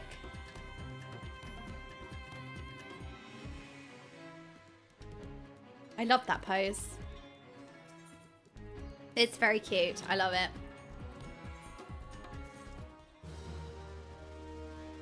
La la la la la la. No, I always forget that adventurer plates exist. Maybe update title. Oh yeah. Yeah, we probably should. We probably should, Rage Panda. That would be a smart, good streamer thing to do. No, I am feeling really ill today. As much as that probably is strange to say because I've had a great day, but I've been feeling very run down and like today I felt very ill. So I know we've had a couple of long streams. We also got a long stream tomorrow because we've got raid tomorrow. So tomorrow is going to be like another long stream. So I'm thinking maybe I cut today's stream shorter. Although it's been 4.5 hours, I think we have some rest And tomorrow we have a long day ahead of us because we've got raid day tomorrow. We're raiding P4S part 2, P4S P2. So I'm really excited. So we have a big day tomorrow. So I'm probably going to take an earlier night, get some rest so that I don't feel awful. Because I do feel awful. But I will drink water. I drink water. Cheers. Cheers, Ponto. My bottle of water. Thank you so much for today. I know we did like nothing. And I feel really bad. But I had like a great day. I don't know. I had such a good day. Thank you so much. Thank you for hanging out with me today. It was so fun. I just have not stopped laughing. We had such an interesting conversation for like 3 hours, and then it's been so good. No, we did have fun. No, it's fine. We're not in. Oh no, we're not in despair bringers. Okay, so fun is allowed. I did nothing, and it was everything I dreamed it would be. Thank you so much. All right, I will see you all tomorrow. Tomorrow we go again, and tomorrow Zeromus dies for sure. I'm thinking we can start with Zeromus. Maybe we start with Zeromus and then we... Sorry, I'm just finding a raid target. I think we should raid Cider Spider today. We should go and say hi to Cider Spider. Bye! I was saying something, but I don't know what I was saying. Oh, yes, so maybe we go for Zeromus kill tomorrow. After 3 hours in the gold saucer. Classic. No, I'm thinking Zeromus tomorrow, and then we continue with Final Fantasy because we have Bosnia chapter 3 to finish as well. We have quite a lot to do. But I also want to dive into, was it Deep Dungeons? I want to look into that. When do we start Deep Dungeons? Right, there's also sussy squatting going on. I'm glad everyone's joining the Twitch meta in-game. Bye! Bye! Okay, we're going to go say hi to Cider Spider. Small. Wait, that was quite deep. Small. Not as deep as him, but anyway. Right, I'll see you all tomorrow. Good night, good night, good night, good night. Bye, bye everyone. Bye, bye, bye.